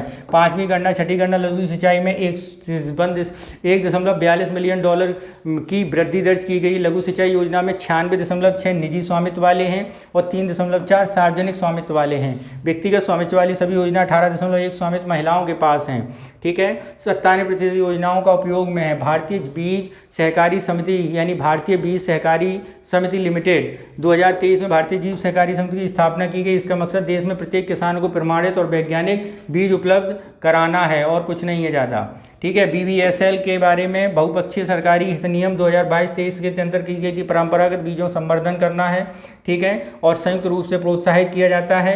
बीज प्रमाणीकरण, सीड सर्टिफिकेशन के बारे में यदि हम बात करें, कृषि किसान कल्याण मंत्रालय के साथ ही क्रेडिट पोर्टल पर लॉन्च किया जाता है। केंद्रीयकृत ऑनलाइन प्रणाली है। बीज उत्पादन गुणवत्ता चुनौती करना, QR कोड प्रणाली में प्रमाणित करके तैयार करना, राष्ट्रीय पोर्टल योजना में सहयोग करना, इसका उत्तम बीज किसान की है, ठीक है। बीज श्रृंखला एकीकृत 7 वर्टिकल शामिल किए गए हैं। बीज प्रमाणीकरण कानूनी दर्जा बीज अधिनियम 1966 के तहत दिया गया है। भारत में स्वैच्छिक पहल की गई है। अनिवार्य क्या है? भारत में किसानों को गुणवत्तापूर्ण जीव सामग्री उपलब्धता, पौधे किस्म के अधिकार, भारत में खाद्य भंडार, फूड स्टोरेज इंडिया।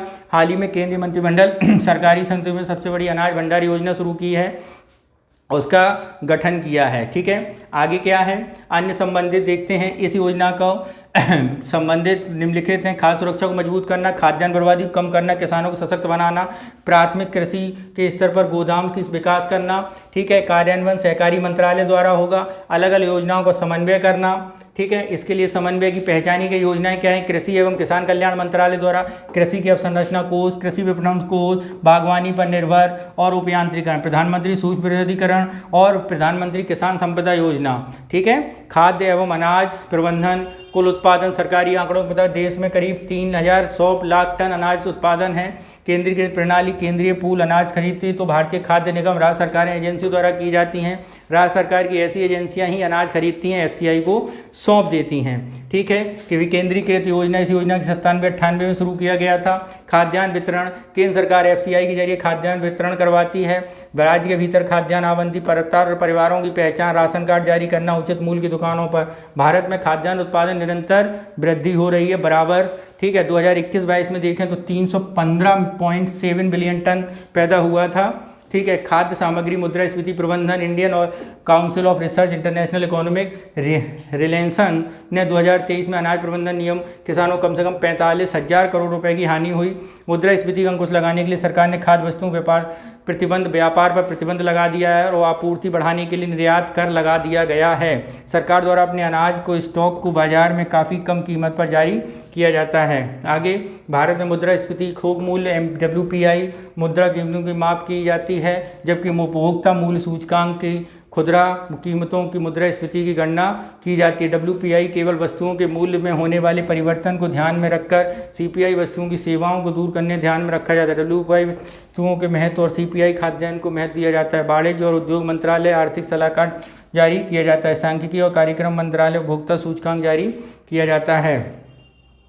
भारत में खाद्य खुदरा मुद्रास्फीति 6.8, खाद्य 9.2 साल दर साल में BOPI उपभोक्ता मूल्य सूचकांक द्वारा मापा जाता है। टमाटर, प्याज, आलू, अनाज, गेहूं, चावल, मसाले, दूध, डेयरी उत्पादन कीमतों में बढ़ा रही हैं। ठीक है, मानसून की अनियमितता, वैश्विक कमोडिटी कीमतें, सरकारी नीतियां, संरचना की उपलब्धता, विनिवेदन को उतार चढ़ाव, कीटों का प्रकोप। ठीक है, ये प्रभावित करने वाले कारक हैं। मूल्य निगरानी प्रभाव। ठीक है, कमोडिटी। आगे, आवश्यक वस्तु विनियम अधिनियम 1955 के तहत अधिनियम के आवश्यक वस्तुओं की उपलब्धता कराने के लिए खाद्यान्न, चावल, गेहूं, आटा, दालें, चना, ज्वार, उड़द, मूंग, खाद्य तेल, मूंगफली, सरसों, वनस्पति, सोयाबीन, सब्जियां, आलू, प्याज, टमाटर, अन्य वस्तुएं, चीनी, गुड़, दूध, चाय और नमक।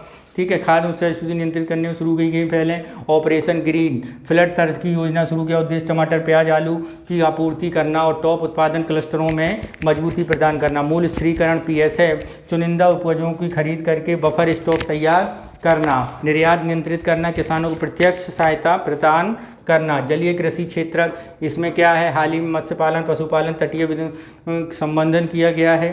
तटीय जिलों में 2005 संशोधन करके उसमें गैर अपराधीकरण करना उद्देश्य इसका है। ठीक है, भारत मत्स्य पालन अंतर्देशीय मछली उत्पादन में पहला स्थान, जलीय मछली उत्पादन में दूसरा स्थान, कुल मिलाकर मछली उत्पादन में तीसरा स्थान, मछली और मत्स्य उत्पादन में चौथा स्थान है। ठीक है, नेक्स्ट है 2005 में अधिनियम के तहत CA की स्थापना की गई थी। कब की गई थी? 2005 में। इसका उद्देश्य ईज ऑफ डूइंग के माध्यम से बढ़ावा देना है। जलीय कृषि एक्वाकल्चर, सब समर्ड कैग और नेट पेन, समुद्र में फिनिशरिंग करना, लाइंस का उपयोग करना, वाटम कल्चर का उपयोग करते हुए तालाब और टैंक भूमि क्षेत्रों की खेती करना।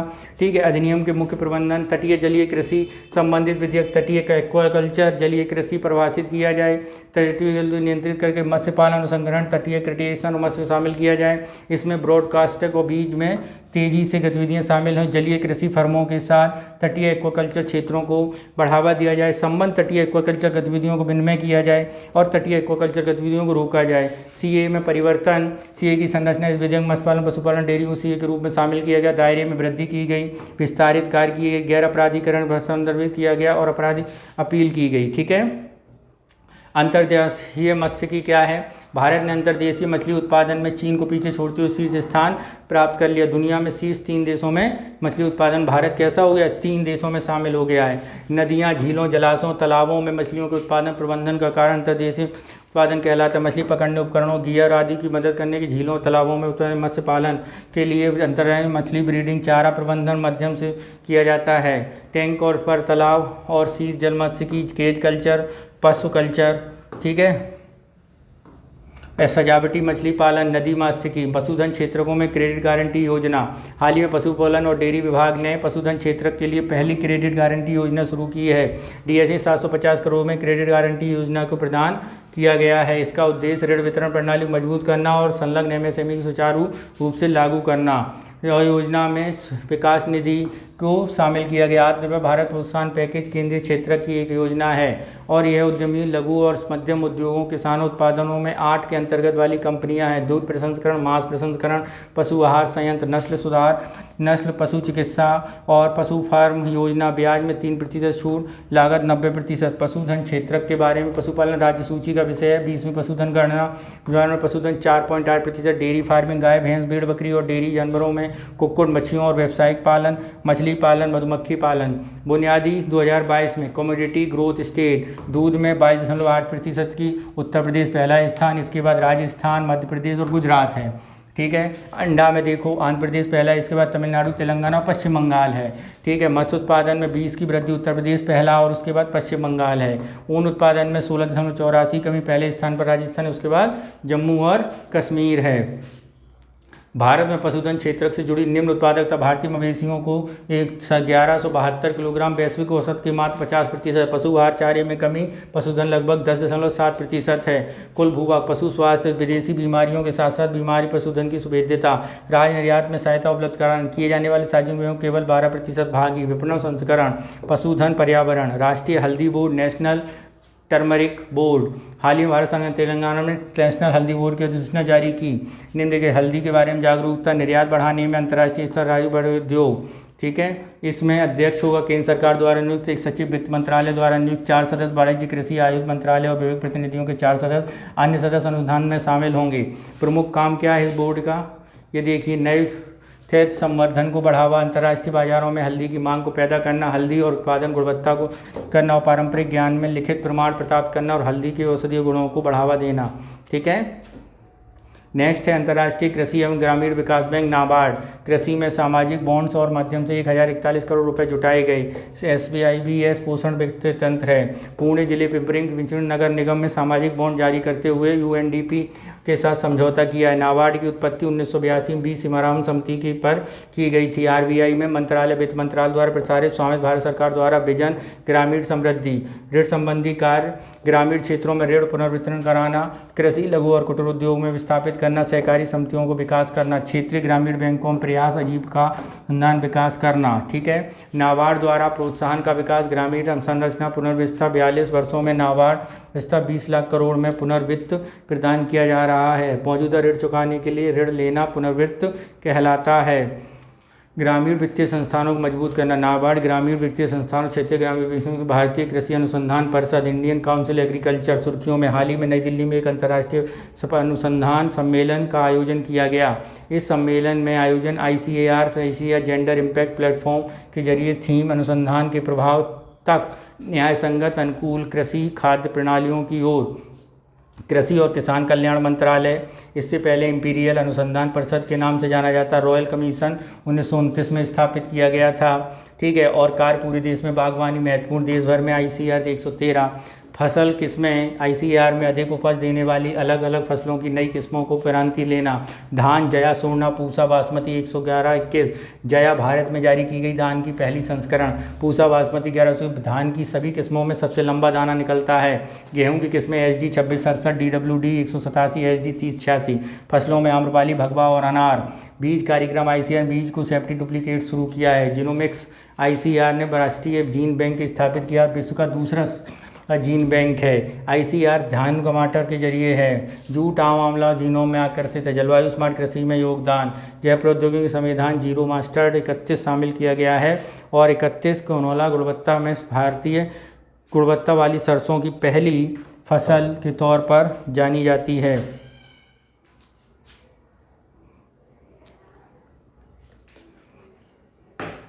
ठीक है। अपशिष्ट पराली को जलाने में पूसा डिस्कम्पोजर को विकसित किया है। क्लोन भैंस को इसका नाम इन विट्रो फर्टिलाइजेशन तकनीक से भैंस के बच्चे को जन्म दिया जिसका नाम प्रथम है। अनुसंधान सलाहकार, consultive group of initiative agriculture research CGIAR की स्थापना 1971 में, दानदाताओं की रणनीति, खाद्य सुरक्षा संबंधी। ठीक है।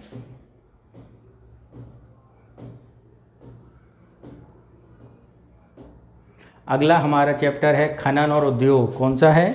खनन और उद्योग।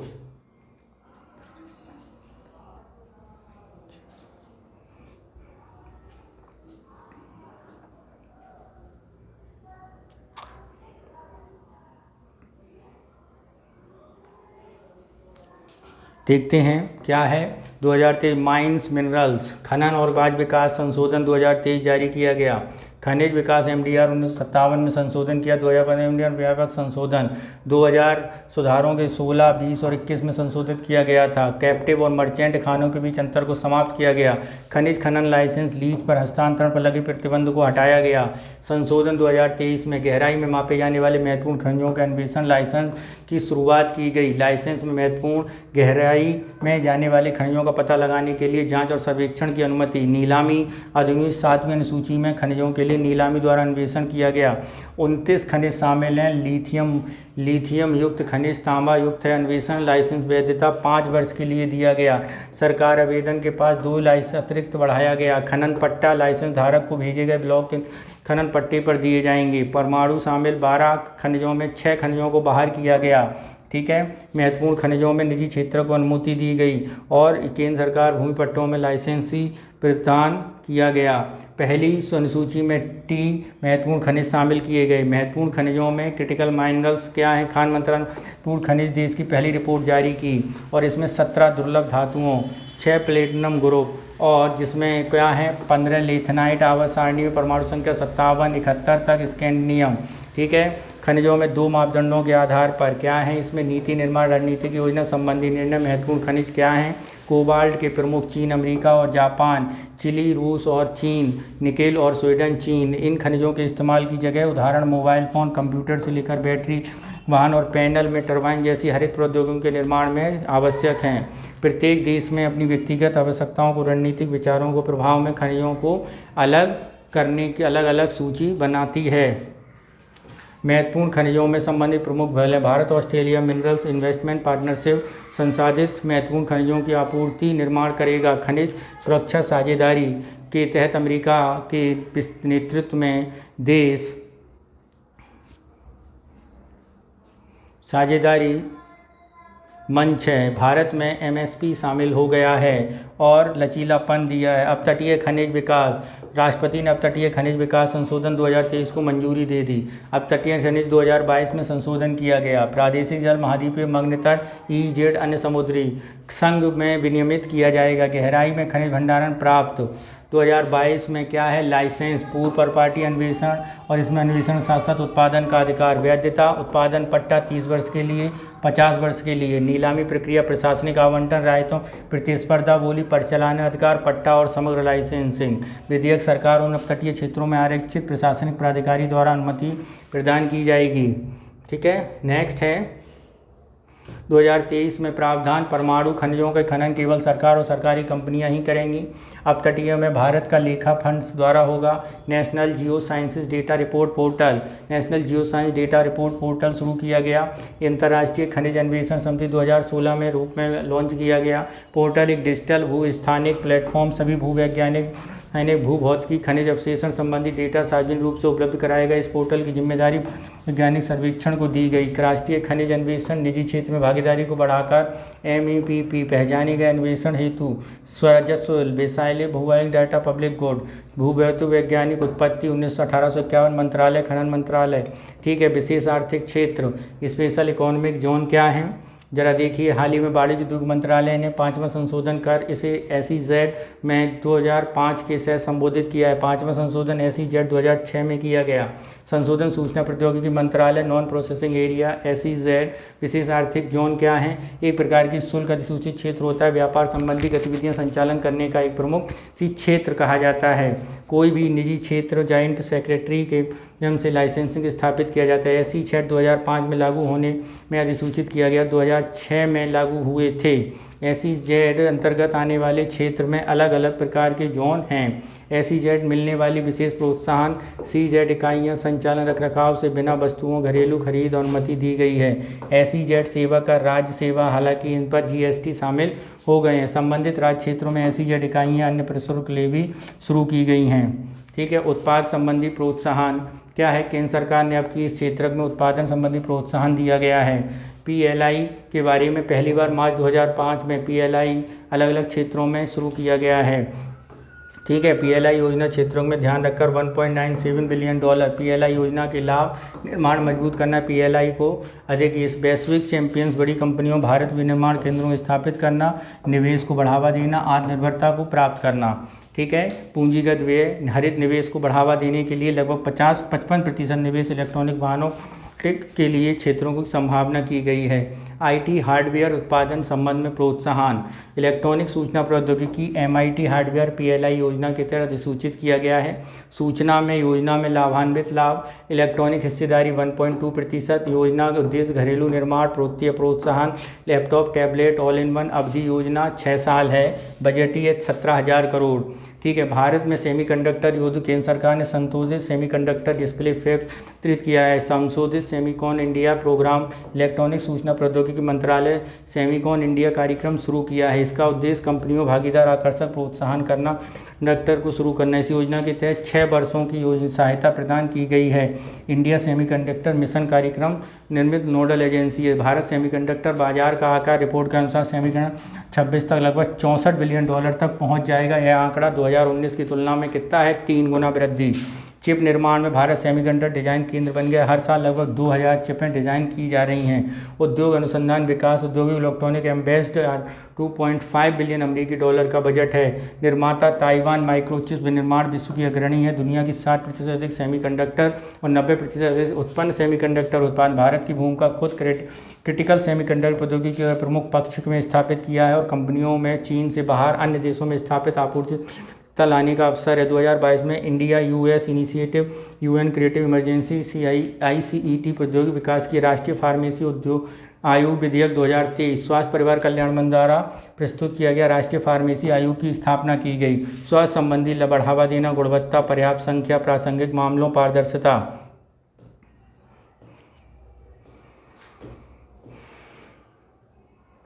भारत में फार्मेसी विनिमय दर को लागू करना, समान प्रशिक्षण, शिक्षा मानकीकरण काउंसिल केंद्रीय गठन, फार्मेसी पंजीकरण के राज्य पंजीकरण से 1948 में मंत्रालय परिवार फार्मेसी शिक्षा, केंद्रीय प्रमाणीकरण केंद्रीय रजिस्टर, सरकार राष्ट्रीय फार्मेसी गठन आयोग में नीतियों का प्रशासनिक मानकों का विनिमय, अत्यधिक प्रौद्योगिकी का उपयोग और क्षेत्रीय क्षेत्राधिकार। केंद्रीय एनपीएस अधिनियम को 3 बोर्ड्स में गठन करेगी। फार्मेसी शिक्षा बोर्ड, फार्मेसी आकलन रेटिंग, फार्मेसी नैतिकता पंजीकरण बोर्ड, राष्ट्रीय चिकित्सा उपकरण नीति 2023। ठीक है। केंद्रीय मंत्रिमंडल चिकित्सा उपकरण नीति 2023 की मंजूरी।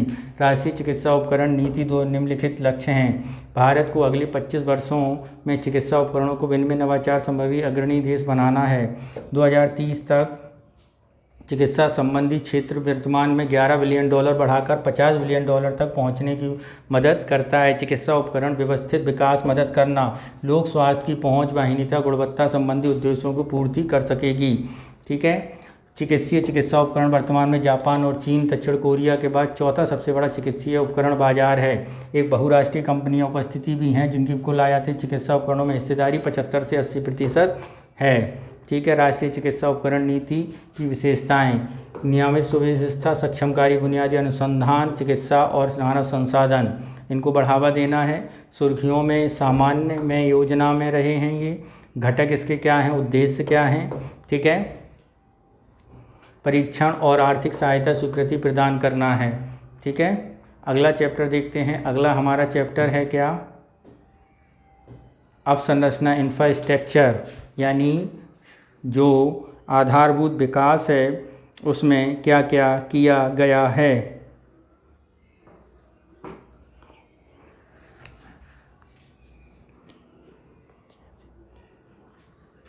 ठीक है। भारत के प्रधानमंत्री global digital public infrastructure repository section index को नमक पहलों को, जिसमें G20 लीडर सम्मेलन शामिल हैं, नई दिल्ली लीडर्स घोषणा की गई है। ग्लोबल डिजिटल GPR और SIP विकास इलेक्ट्रॉनिक सूचना प्रणाली मंत्रालय द्वारा है।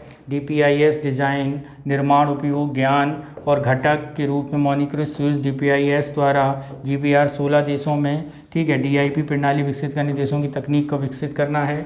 डिजिटल पब्लिक, जिसमें DPI के बारे में साझा डिजिटल में एक सेट होता है जो सुरक्षित और इंटरऑपरेबल की बात करता है। डिजिटल पब्लिक इंफ्रास्ट्रक्चर क्या है, दूरस्थ क्षेत्रों में कागज रहित भौतिक उपस्थिति उपलब्ध कराना, डिजिटल लोक प्रशासन, जनता के प्रति जवाबदेही करना, इंफ्रास्ट्रक्चर राष्ट्रीय स्तर पर नवाचार नेतृत्व करना। ठीक है। DPI के प्रमुख स्तंभ ओपन इंटरऑपरेबल विस्तार तकनीक। इंटरऑपरेबल आज से कोई भी चीज़ जो सिस्टम सॉफ्टवेयर जो पारस्परिक रूप से उपयोग संचालन में सक्षम हो। लचीला स्थानीय इकोसिस्टम आर्थिक तकनीकी में बाधाओं। DPI के अनिवार्य तत्व। DPI 3 मूलभूत प्रणालियों में शामिल है: पहचान प्रणाली, भुगतान प्रणाली, डेटा एक्सचेंज। राष्ट्रीय लॉजिस्टिक नीति, नेशनल लॉजिस्टिक पॉलिसी।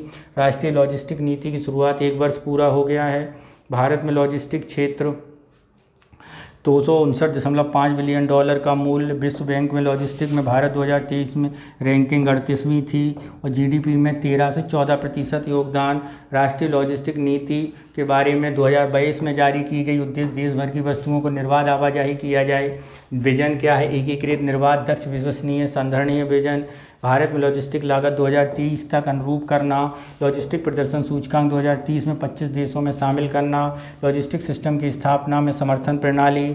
ठीक है, राष्ट्रीय लॉजिस्टिक नीति के लक्ष्यों के बारे में देखें। 8 कार्य एकीकृत, भौतिक संपत्ति, लॉजिस्टिक मानव संसाधन, राज्यों की भागीदारी, लॉजिस्टिक पार्कों, कुशल लॉजिस्टिक सेवा फ्रेमवर्क और एग्जिम निर्यात नीति। ठीक है, ठीक है, सुर्खियों में क्या रहा है?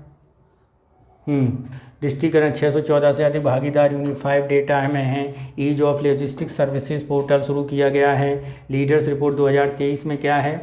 उद्योग मंत्रालय ने अलग राज्यों को लीडर्स रिपोर्ट जारी की और इसमें वाणिज्य मंत्रालय 2018 में शुरू 139 देशों में भारत का 138वां स्थान है।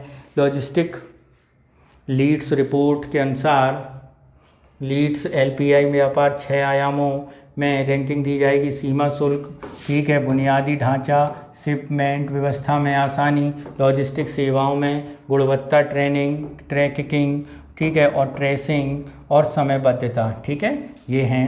नेक्स्ट है लीड्स में केंद्रित में धारणा क्षमता, लॉजिस्टिक इंफ्रास्ट्रक्चर के बारे में बात की गई है। ठीक है, PM गति शक्ति पहल के 6 स्तंभ: समग्रता, प्राथमिकता, सुधार, समन्वय, विश्लेषण और गतिशीलता। समर्पित माल ढुलाई गलियारा। ठीक है, 2023 में ईस्टर्न डेडिकेटेड फ्रेट कॉरिडोर का निर्माण किया गया। यह प्रकार का रेलवे कॉरिडोर है जो वस्तुओं और कमोडिटियों को ढुलाई क्षमता प्रदान करेगा। भारत में रेलवे निर्माण ढुलाई यात्री यातायात से अलग करके तैयार करना। इस परियोजना का क्रियान्वयन dedicated freight corridor corporation of India कर रही है। इसका गठन 2006 में किया गया था। रेलवे मंत्रालय के पूर्ण स्वामित्व वाला उद्यम है। डेडिकेटेड कोल कॉरिडोर समर्पित माल भाड़ा गलियारे की तर्ज पर बनाया जाएगा। उड़ीसा, झारखंड, छत्तीसगढ़ जैसे राज्यों के अनुभागों में अनन्य कोयले का परिवहन किया जाएगा। ठीक है, DFCL के प्रोजेक्ट ज़रा देख लें हम लोग। ये देख लीजिए आप project.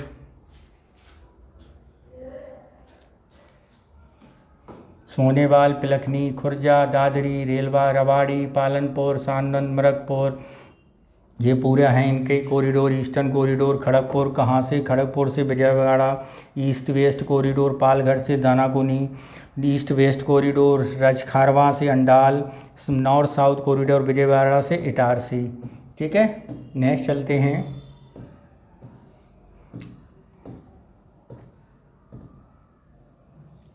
Regional rapid transit system परियोजना। Regional rapid transit system Bharat के पहले रैपिड ट्रांजिट सिस्टम की शुरुआत के तहत उत्तर प्रदेश में साहिबाबाद दुहिया डिपो से नमो भारत रैपिड एक्शन ट्रेन से परिचालन किया गया।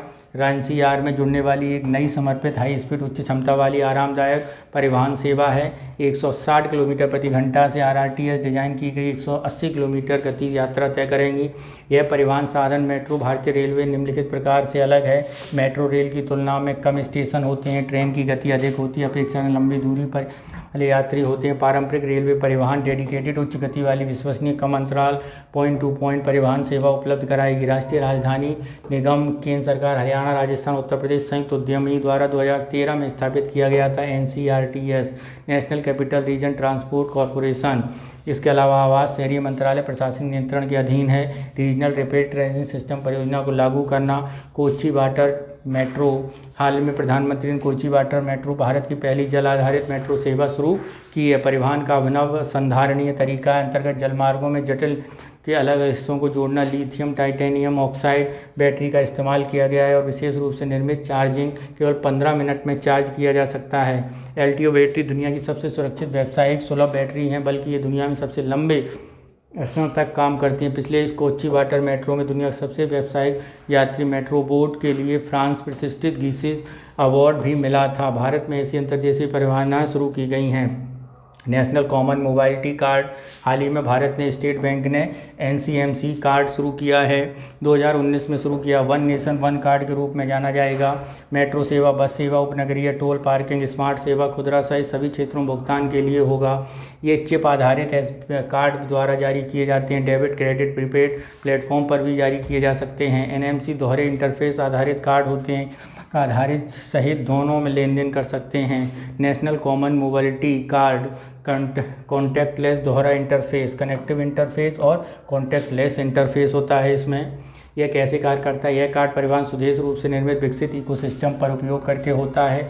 स्वीकार और स्वागत के तौर पर मैरीटाइम अमृतकाल विजन, यह हाल ही में ग्लोबल मैरीटाइम स्टिंग तीसरे संस्करण आयोजन मुंबई में किया गया। मैरीटाइम अमृतकाल विजन 2047 का दस्तावेज है। भारत में ग्लोबल मैरीटाइम अग्रणीय पत्तन परिवहन मंत्रालय द्वारा 2016 मुंबई में आयोजित, दूसरा 2021 में आयोजित किया गया था। पहला मैरीटाइम, ठीक है, मैरीटाइम 2047, 11 व्यापक थीम विषय हैं।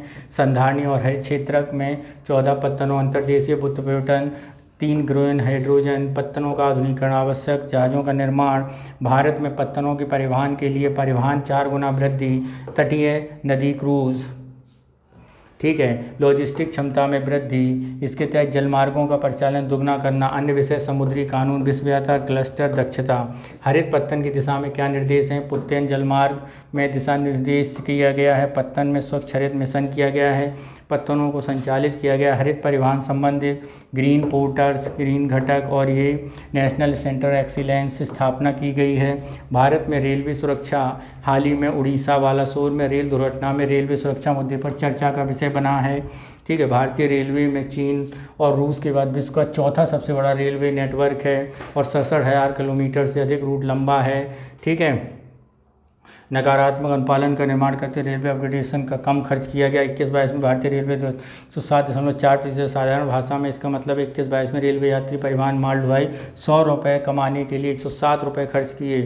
रेलवे परिचालन अनुपात 107.4 हैं, यानी इसका मतलब 21-22 में रेलवे ने यात्री परिवहन एवं माल ढुलाई से 100 रुपये कमाने के लिए 107 रुपये खर्च किए। पटरी से उतरना, 69% घटनाएं ट्रेनों पटरी उतरने के कारण होती हैं। पटरियों की क्षमता में अधिक रेल, 10,000 किलोमीटर रेलवे पटरियों की क्षमता से अधिक 125%। रेलवे सुरक्षा आयोग बनाया गया है। उत्पत्ति पहले रेलवे निरीक्षक मंडल 1961 में किया गया था। रेल यात्रा सुरक्षा मामलों 1999 संविधिक रेलवे सुरक्षा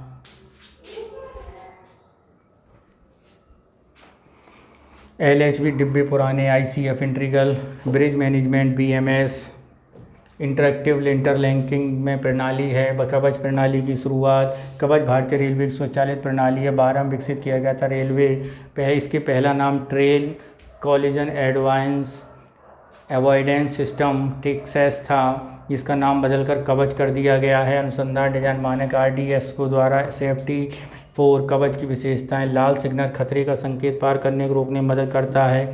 लोको पायलट ट्रेन आधारित गति सीमा में नियंत्रित रखने में विफल रहता है तो कवच स्वचालित ब्रेक के सक्रिय को नियंत्रित कर देता है। कार्यशील अवस्था में कवच सिस्टम 2 ट्रेनों को आपस में टकराने में रोकता है। SOS यानी आपात स्टेशन संदेश भेजता है, ठीक है। भारत में न्यू कार असेसमेंट प्रोग्राम हाल ही में सड़क परिवहन राजमार्ग द्वारा शुरू किया गया है। रेटिंग 5 स्टार, रेटिंग 197, ठीक है।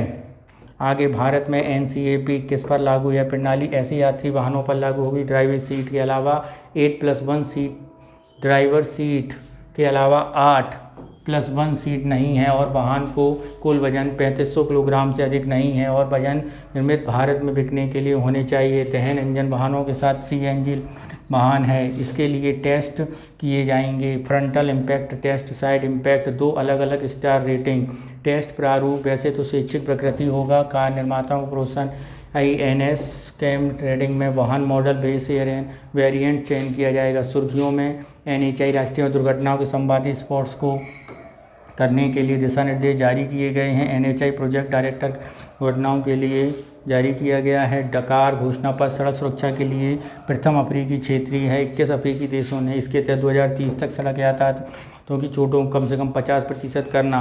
भारत महापत्तन कार्य प्रणाली, यह परिवहन प्रणाली के लिए परिवहन संसदीय समिति देशों के महत्वपूर्ण को 352 रिपोर्ट जारी की। भारत में पत्तन का प्रारंभ चलने के लिए यातायात आरंभ श्रेणी में 7वीं अनुसूची में है। गौण पत्तन स्टेट माइनर देश सरकारी 11 महापत्तनों, 6 पश्चिमी तट में, 6 पूर्वी तट में। ठीक है। टर्न TRT पत्तनों को 94 घंटे वित्त 13-14 घटाकर 52 घंटे हो गया है। यातायात कंटेनर देशों में महापत्तनों और ऑपरेटिंग संचालन, ठीक है, ये चीज़ें की गई हैं। व्यापार में लॉजिस्टिक सिस्टम तैयार किया गया है। नेक्स्ट चैप्टर देखते हैं। अगला हमारा चैप्टर कौन सा है?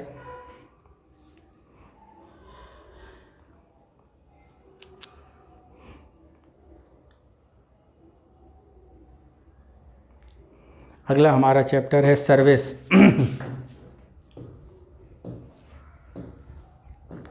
सर्विस, बीमा क्षेत्र, इंश्योरेंस सेक्टर, इसके बारे में देखते हैं।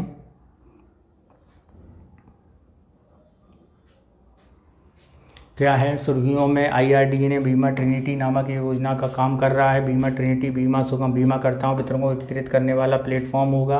वन स्टॉप शॉप होगी। बीमा विस्तार, जीवन स्वास्थ्य संबंधी जनहानि दुर्घटनाओं को कवर, बीमा भाग, ग्राम सभा, महिला केंद्रित कर्मी मौजूद रहेंगी। कुल प्रीमियम की कुल मात्रा के बीमा क्षेत्र में वैश्विक स्तर पर 10वां सबसे बड़ा बाजार है। अनुमानित बाजार हिस्सेदारी 1.9%। बीमा घनत्व 2001 में $11.1 बढ़कर जिसमें $91 तक पहुंच गया है। बीमा $69। गैर जीवन बीमा हिस्सा $22 है।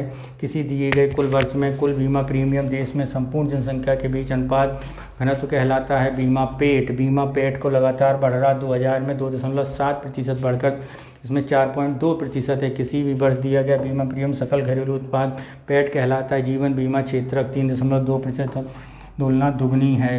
राष्ट्रीय बीमा अकादमी गणपड़ताल में रिपोर्ट जारी की। मुख्य बिंदुओं के लगातार है परम हेल्थ में, ठीक है। सुरक्षा रिपोर्ट 26 से 35 वर्ष की जीवन बीमा अंतराल 87%, 90%, ठीक है। किसी वेतनभोगी अचानक मृत्यु होने परिवार में आवश्यक बीमा। MPG प्राकृतिक आपदा 95% आबादी। भारतीय बीमा विनियामक प्राधिकरण IRDAI जमानती बॉन्ड मानदंड ढील प्रदान करता है। जमानती बॉन्ड त्रिपक्षीय अनुबंध है। Insurance security bond bank guarantee के बदले 2022 में बीमा विनियामक RDA जारी है। भारतीय बीमा विनियामक RDAI संसद ने अधिनियम 1999 तक निकाय बनाया गया। वित्त मंत्रालय वित्तीय सेवाएं प्रदान करना। मुख्यालय तेलंगाना हैदराबाद में, ठीक है। IDA जीवन बीमा कंपनी, सामान्य बीमा पुनर्वितरण एजेंसी, पैनल मध्यवर्ती चिकित्सा और आरोग्य कल्याण वेलनेस। हाल ही में वीजा की नई श्रेणियां आयुष वीजा घोषणा और सुविधा प्रदान करता है। वीजा मैनुअल 2019 में मेडिकल वीजा के तहत,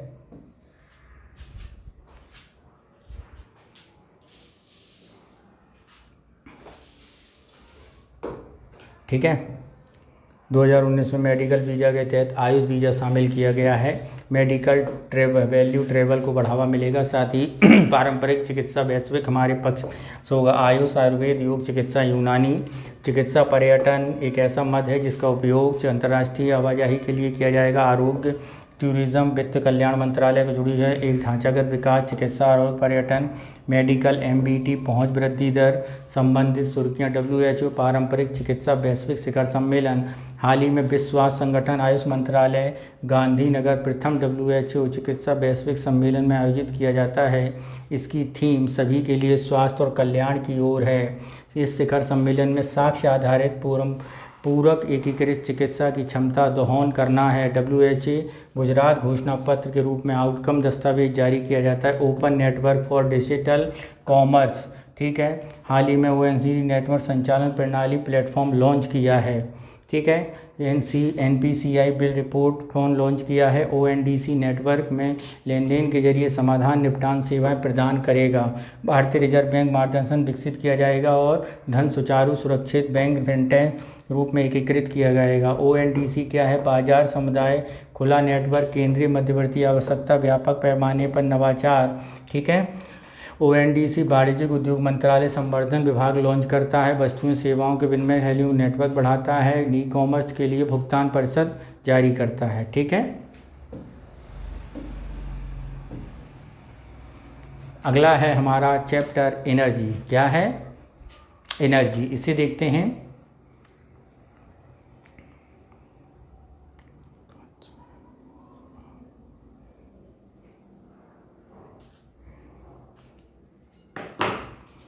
केंद्रीय विद्युत प्राधिकरण 2022-23 की अवधि में किया गया है। 2003 में इसे CEA द्वारा उत्पादित NEP तैयार किया जाएगा और इस योजना के 5 वर्ष में एक बार अधिसूचित 17 से 22 की समीक्षा, अगले 5 22 से 27 NEP योजना। ऊर्जा की बढ़ती मांग, संबंधित से स्थापित क्षमता, कार्बन उत्सर्जन, ऊर्जा दक्षता। ठीक है। 31 मार्च 2023 में अखिल भारतीय स्थापित केंद्रीय प्राधिकरण CEA विद्युत 2023 में संवैधानिक संस्था है। विद्युत मंत्रालय के तहत कार्य करती है। क्षेत्रक विकास के लिए केंद्र सरकार कार्य जिम्मेदारियां, मीटर की शर्तें, अंतर्राज्यीय पारेषण प्रणाली, शुल्क, inter state tourism, transmission system. केंद्रीय विद्युत मंत्रालय अपतटीय परिवहन, पवन ऊर्जा, ग्रीन हाइड्रोजन, अमोनिया, अंतर्राज्यीय शुल्क 25 वर्षों के लिए छूट का निर्णय।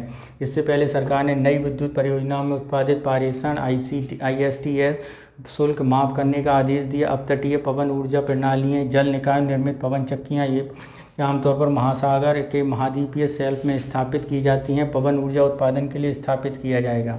नवीकरणीय जल उत्पादित हाइड्रोजन ग्रीन हाइड्रोजन कहा जाएगा। ग्रीन अमोनिया उत्पादन, इसका उपयोग परिवहन, भंडार, वाहक ऊर्जा के रूप में, पोत परिवहन ईंधन, उर्वरक के रूप में उत्पादन किया जाएगा। प्रमुख निर्णयों का 31 दिसंबर 2032 को उससे पहले चालू की गई अपतटीय पवन ऊर्जा परिवहन परियोजनाओं को ISTS भुगतान पर दी जाएंगी। इस योजना को चालू होने में 25 वर्षों के लिए होगी। हालांकि 1 जनवरी 2023 में चालू परियोजना चरणबद्ध ISTS शुल्क देना होगा। नवीकरणीय ऊर्जा पंप और बैटरी स्टोरेज सिस्टम उत्पादन वाली यूनिट्स ISTS भुगतान पूरी छूट दी जाएगी। 31 दिसंबर 2030 को इससे पहले शुरू की गई परियोजनाओं इस छूट के लिए पात्र होंगी। परियोजना में चरणबद्ध तरीके से ISTS शुल्क देना होगा। क्षेत्रक में शुरू की गई पहले वित्त मंत्रालय द्वारा, ठीक है, 21-22 के बजट में की गई थी। ठीक है। डिस्कॉम के घाटे, ठीक है, रिपोर्टिंग तैयार करना, मार्केट कपलिंग विद्युत मंत्रालय एक्सचेंज मार्केट कपलिंग के शुरू करने का निर्देश दिया गया। सरकार में संबंधित पावर ट्रेडिंग के लिए देश में एक्सचेंज में अन्य बिक्री एकीकृत योजना। ठीक है। 3 power exchange, Indian energy exchange, PXL Hindustan power exchange. Market coupling में मार्ग प्रशस्त CBD एक राष्ट्र ग्रिड फ्रीक्वेंसी कीमत फ्रेमवर्क को जारी किया जाएगा। ठीक है। आगे विद्युत उपभोक्ता अधिकार अधिनियम 2023 उपभोक्ता संशोधन किया जाएगा। विश्वसनीय सेवाओं गुणवत्ता में उद्देश्यों को सुनिश्चित करना, विद्युत नए कनेक्शन रिफंड और समयबद्ध तरीके से प्रदान किया जाए। उपभोक्ता अधिकारों में जानबूझकर उल्लंघन सेवा प्रदान जुर्माना लगाया जाना। विद्युत अब टाइम ऑफ डे प्रशुल्क शुरुआत, पूरे दिन बिजली के लिए एक ही दर पर प्रशुल्क बजाय बिजली की कीमत समय विशेष के अनुसार अलग अलग हो। सौर घंटों में 20% कम अधिक खपत करने वाले घंटों में पीक आवर के दौरान 10 से 20% अधिक हो। इससे उपभोक्ता बिजली का बिल कम कर सकेंगे। साथ ही विद्युत प्रणाली में संशोधन को अधिक कुशलता का उपयोग प्रदान किया जाए। स्मार्ट मीटरिंग प्रावधान संशोधन, स्मार्ट मीटर लगाने के बाद तिथि की पहली अवधि से स्मार्ट मीटर दर्ज में अधिक मांग के आधार पर उपभोक्ताओं को कोई दंडात्मक शुल्क नहीं लगाया जाएगा। High price day ahead market surplus power portal, केंद्र सरकार द्वारा पोर्टल लॉन्च किया है। सीजन पीक डिमांड के दौरान बिजली की अधिक उपलब्धता सुनिश्चित करना और विद्युत वितरण कंपनियों डिस्कॉम टाइम महीने के आधार पर अवशेष डिस्कॉम बिजली ज़रूरत अतिशेष बिजली मांग कर सकें, डिस्कॉम कोस्ट बोझ कम कर सकें। फिक्स्ड एक प्रकार का व्यय बिक्री उत्पादन की मात्रा घटने में उपलब्ध हो। राष्ट्रीय gas grid national gas Barauni Guwahati pipeline Bihar वाले हिस्से में निर्माण पूरा हो गया है, राष्ट्रीय गैस ग्रिड से जोड़ा जाएगा। गैसों का एक मिश्रण जो मीथेन, नाइट्रोजन, कार्बन डाइऑक्साइड आदि हाइड्रोकार्बन से भरपूर होती है। प्राकृतिक गैस भंडार अंदर गहराई में कोयले और कच्चे अन्य ठोस तरल हाइड्रोजन संस्करण के निकट पाए जाते हैं। इससे मूल रूप से उपयोग नहीं किया जाता। संसाधित खरखपत के स्वच्छ ईंधन के रूप में 2030 तक हिस्सेदारी मौजूदा 6.5% से 15% तक एवं गैसों में संघ सूची के अंतर्गत आते हैं। राष्ट्रीय गैस के बारे में प्राकृतिक गैस है तो जोड़ने का काम 33,764 किलोमीटर लंबा है। पेट्रोलियम प्राकृतिक गैस अंतर्गत शुरू किया गया है। स्थापना 2006 के तहत की गई थी। यह पेट्रोलियम उत्पाद से जुड़े पाइपलाइन निर्माण में प्राकृतिक गैस व्यापार एक्सचेंज की देखरेख में हो रहा है। नेक्स्ट और लास्ट चैप्टर है हमारा व्यवसाय और बिजनेस, यानी उद्यमशीलता, नवाचार।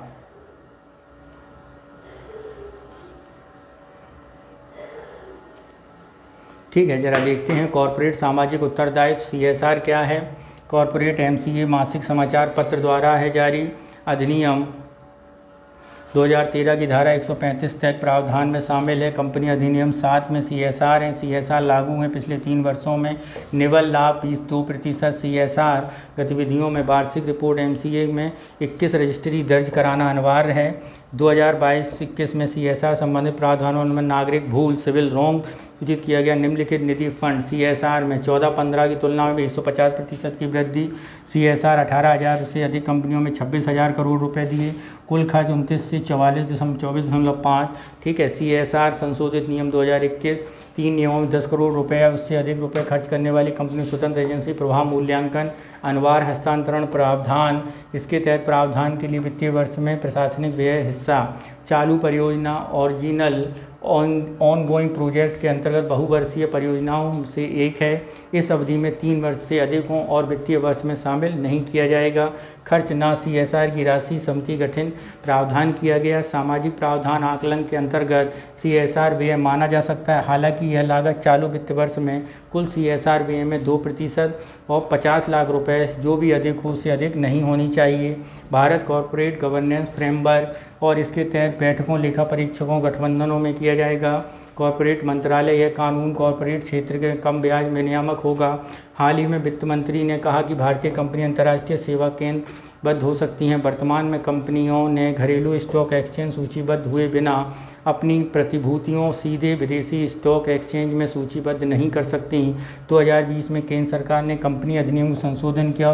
कंपनियों को अपनी प्रतिभूतियों को सीधे विदेशी स्टॉक एक्सचेंज में सूचीबद्ध करने की अनुमति दी गई है। भारतीय कंपनी आपराधिक डिपॉजिटरी में ग्लोबल डिपॉजिटरी रिसीट के जरिए विदेशों में धन जुटा सकती हैं। डिपॉजिटरी रसीद ऐसा साधन है जो घरेलू कंपनियों को देश के बाहर धन जुटाने का उपयोग करती हैं। भारतीय कंपनियों शेयर्स में विदेश कंपनी जारी करती हैं और इस शेयर्स के बदले कंपनियों को रिसीट प्रदान करता है। GDR ADR दोनों एक ही उपयोगी विदेशी बाजार धन जुटाने के लिए किया जाता है। ADR व्यापार अमेरिकी स्टॉक एक्सचेंज में होता है। GDR व्यापार ज़्यादातर यूरोपीय एक्सचेंज में होता है। IFSC के बारे में, यह देश में अधिकारित रूप से बाहर ग्राहकों को सेवा प्रदान करता है। केंद्र सीमा वित्त व्यापार इत्यादि उत्पादों को प्रवाह का प्रबंधन करता है। ठीक है, यह फंड जुटाने पर संपत्ति या प्रबंधन बेस्ट पोर्टफोलियो के अधिकार का काम करता है। ठीक है, IFSC के बारे में बात करें, स्थापना 2020 में की गई थी। International financial service centre authority. ठीक है, भारत में IFSC वित्तीय उत्पादों सेवाओं संस्थानों एकीकृत प्राधिकरण है। GIFT भारत का पहला अंतर्राष्ट्रीय वित्तीय सेवा केंद्र है। प्रतिस्पर्धा के बारे में बात करें, संशोधन अधिनियम 2023 प्रतिस्पर्धा 22 में संशोधन किया गया। एकाधिकार प्रबंधन व्यापार 1969 की जगह ली और भारतीय प्रतिस्पर्धा आयोग की स्थापना की गई। और अधिनियम प्रतिस्पर्धा रोधी समझौतों बाजार या कॉर्पोरेट में किया गया समुच्चय। ठीक है, कॉम्बिनेशन समुच्चय प्रतिस्पर्धा संशोधन उद्यमों को विलय करने में कॉम्बिनेशन मंजूरी समय 210 दिन से घटाकर 150 दिन कर दिया गया। CCI के लिए अब यह अनिवार्य कर दिया गया है कि यह किसी कॉम्बिनेशन को लेकर 30 दिनों के भीतर प्रथम दृष्टया राय व्यक्त करे और ऐसा नहीं होने पर समुच्चय अनुमोदित करे। हैंड एंड अरेंजमेंट शामिल होने पर व्यापारिक संघों को दायरे में विस्तार हो। कई कंपनियां समान या ऐसी प्रक्रिया में कार्टेलाइजेशन के में ठहरा सकती हैं। निकाय शिकायत जुर्माना संबंधी प्रावधान, शिकायत करने की समयावधि में कोई प्रतिस्पर्धा रोधी कार्य हो और उसके बारे में पता चले, इसके लिए ये किया गया है। जुर्माने से राशि में वृद्धि हो, झूठे बयान देने पर वैश्विक टर्नओवर, अपराध का समन, अपराधों को डिक्रिमिनलाइजेशन, माफ़ी का प्रावधान, निपटान पर प्रतिबद्धता, महानिदेशक की नियुक्ति, प्रतिस्पर्धा आयोग उत्पत्ति और CCI की स्थापना केंद्र 2003 में की गई थी और वैधानिक निकाय किया गया है। सौंपे गए कार्य के रूप में निम्नलिखित हैं। ठीक है। मंत्रालय, कॉरपोरेट कार्य मंत्रालय, सीसीआई केंद्र सरकार में नियुक्त एक अध्यक्ष, 2 से 6 सदस्य होते हैं। सीसीआई के बीच समझौते समुच्चय होते हैं। अंतर्राष्ट्रीय प्रतिस्पर्धा नेटवर्क, सीसीआई की पहली बैठक ईसीएन संचालक सदस्य 2 साल के लिए 140 प्रतिस्पर्धा मिशन दुनिया भर में 18 सदस्यों का संचालन समूह है। ठीक है। जन विश्वास प्रबंधन संशोधन विधेयक, जन विश्वास संसद में जन विश्वास प्रबंधन संशोधन पारित किया गया और उद्देश्य ईज ऑफ लिविंग और ईज ऑफ डूइंग बिजनेस को बढ़ावा देना। इस विधेयक में 42 केंद्रीय कानूनों को 183 कृत्यों में आपराधिक बना दिया है। कई जुर्माने को पेनल्टी में बदल दिया है। भारतीय डाकघर 1998 में सभी प्रकार के अपराधों को दंडों को समाप्त कर दिया गया है। कुछ विशेष अधिनियमों में अपराधों को सही समय समय पर समीक्षा के लिए बात की गई है। शिकायत निवारण अपीलीय कानून दंडों पर आधारित प्रावधान किया गया है। सिनेमेटोग्राफ अधिनियम 1952 में, 1986 मर्चेंट शिपिंग, 1958 में ट्रांसफ़र प्राइसिंग, सुप्रीम कोर्ट में ट्रांसफ़र प्राइसिंग संबंधी विवादों को हल करने के दृष्टिकोण को बदल दिया है। सुप्रीम कोर्ट ने कर्नाटक हाई कोर्ट के एक पुराने फैसले को खारिज कर दिया है। भारत में ट्रांसफ़र प्राइसिंग एएलपी का प्रावधान, आयकर अधिनियम 1961 में अध्याय 3 में सुप्रीम कोर्ट का न्याय फैसला सुनाया और आयकर अधिनियम शामिल ट्रांसफ़र प्राइसिंग के संबंधी प्रावधानों में बाहर निर्धारित एएलपी विकृत अन्यायपूर्ण माना जा सकता है। इस मामले में अंतिम नहीं होगा। ऐसे मामलों में भारतीय राजस्व अधिकारी आईआरए करदाताओं आईटीएटी निर्णय के बाद हाईकोर्ट में जा सकते हैं। सुप्रीम कोर्ट के अन्य फैसले हुए मुद्दों में ट्रांसफ़र प्राइसिंग संबंधी मुद्दों, इनकम टैक्स एपीलेट ट्रिब्यूट के बारे में 1941 में स्थापित अर्ध न्यायिक संस्था है।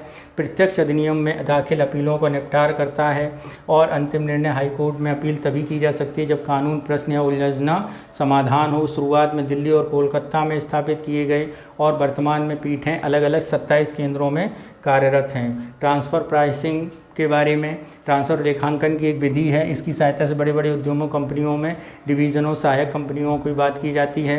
सामान्यतः कंपनियों में पेरेंट भोज प्राइसिंग के बारे में बात की। कार्य सूचना कंपनी में सहायता को बढ़ावा दिया जाता है।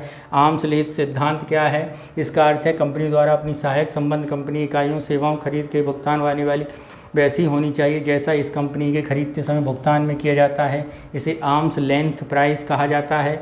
इस सिद्धांत में भले ही पक्षकार एक दूसरे कंपनी कानूनी संस्थाएं हैं, फिर भी उनके बीच होने वाले लेन देन के लिए कोई भी तरीके से मूल्य कम या एडजस्ट नहीं किया जाना चाहिए या कोई विशेष शर्त नहीं लगाया जाना चाहिए। इसका उद्देश्य कर आधार या क्षरण पर कम टैक्स वाले क्षेत्रों के लाभों को ट्रांसफ़र करना पर रोक लगाना है। वैश्विक नवाचार सूचकांक सुर्खियों में वैश्विक बौद्धिक संपदा वैश्विक नवाचार सूचकांक 40वीं रैंक बरकरार है। जीआई विश्व की सरकारों में सामाजिक आर्थिक और नवाचार में कर्नोल यूनिवर्सिटी बिजनेस ऑफ स्कूल द्वारा नीदर स्विट्जरलैंड लगातार 13वें में जीआईआई में ग्लोबल इंटेलेक्चुअल इंडेक्स में पहले स्थान पर है। निम्न मध्यम आय वर्ग वाले देशों में अग्रणीय देश पर स्थित है। लगातार 3वें वर्ष में बेहतर प्रदर्शन करने वाले स्थापित किया है। मामले में भारत चौथी रैंक है। यूनाइटेड किंगडम 5वीं को पीछे छोड़ दिया है। सीड्स और टेक्नोलॉजी भारत 4 क्लस्टर में शामिल हैं, बंगलौर, चेन्नई और मुंबई।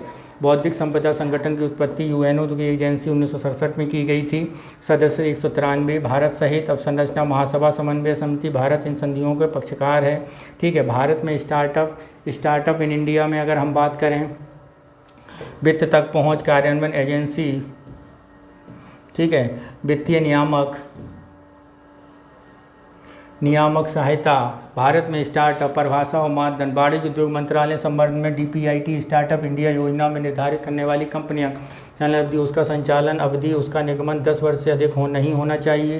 कंपनी का प्रकार निर्गम प्राइवेट लिमिटेड साझेदारी फर्म के रूप में होना चाहिए।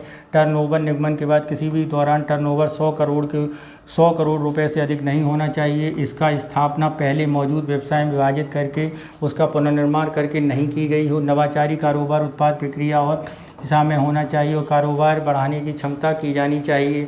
डीपीआईआईटी स्टार्टअप 3 साल की छूट प्रदान की जाइए। कॉर्पोरेट मंत्रालय अधिनियम 2013 के तहत कार्यकारी देशों स्टार्टअप को प्रोत्साहित किया गया। स्टार्टअप कंपनियों में काम काज का पालन कर छूट भी प्रदान की जाए। भारतीय प्रतिभूति विनियामक बोर्ड से भी स्टार्टअप में लिस्टिंग के लिए अधिसूचित करता है। भारतीय रिजर्व बैंक नियामक फ्रेमवर्क के दायरे में सीमा पार लेन देन में मार्गदर्शन में स्टार्टअप को समर्पित हेल्पलाइन शुरू किया गया। कृषि पर फोकस, कुल मान्यता प्राप्त स्टार्टअप में केवल 5.18% ही कृषि क्षेत्र में संबंध हैं। कम संख्या पर स्टार्टअप के दायरे में पेटेंट आवेदन, 11% का पेटेंट। भारतीय मानक bureau, bureau of Indian standards, उपभोक्ता मामले, सार्वजनिक वितरण मंत्रालय 2024 में 15 श्रेणियों में मंजूरी प्रदान की है। Selling phone, stainless steel cookware, नियम बर्तन, BIS अधिसूचित गुणवत्ता मानक, भारतीय मानदंडों में उत्पत्ति के मानक संगठन है। भारतीय मानक गठित किया गया BIS 2016 में उपभोक्ता मामले मंत्रालय में लाभदान गुणवत्ता संबंधी जरूरतों को पूरा करता है। मानकीकरण गतिविधियों में सामंजस्य और मानकीकरण गुणवत्ता नियंत्रण को बल देता है। गवर्निंग काउंसिल में 27 सदस्य हैं। उपभोक्ता मामले में खास सार्वजनिक और सार्वजनिक वितरण प्रणाली में उपभोक्ता है। मुख्य कार्य परामर्श तंत्र और तकनीकी समिति पर विकास निर्धारण करना, हर 5 साल में मानकों की समीक्षा भारत में मानकों को एकरूपता में लाना, प्रकाशित मानकीकरण करना। ठीक है मित्रों, आगे BIS में उपलब्धियां, 1000 से अधिक स्वैच्छिक उत्पादनों में ऑनलाइन कंसाइनमेंट में मोकोनाइट में BIS में 211 उत्पाद सूची को छोड़कर किया गया है।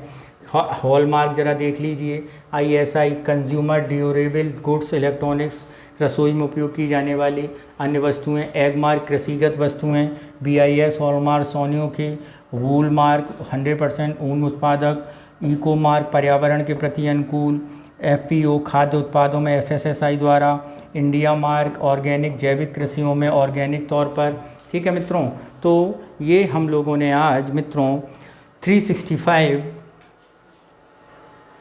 विजन IAS का एक टॉपिक कंप्लीट किया। से सभी टॉपिक अपलोड कर दिए जाएंगे। सोशल इशू का ऑलरेडी अपलोड है, तो आप हमारे चैनल पर जुड़े रहिए। और आपके प्यार और आपके कमेंट्स के लिए बहुत बहुत धन्यवाद। Thank you. जय हिंद।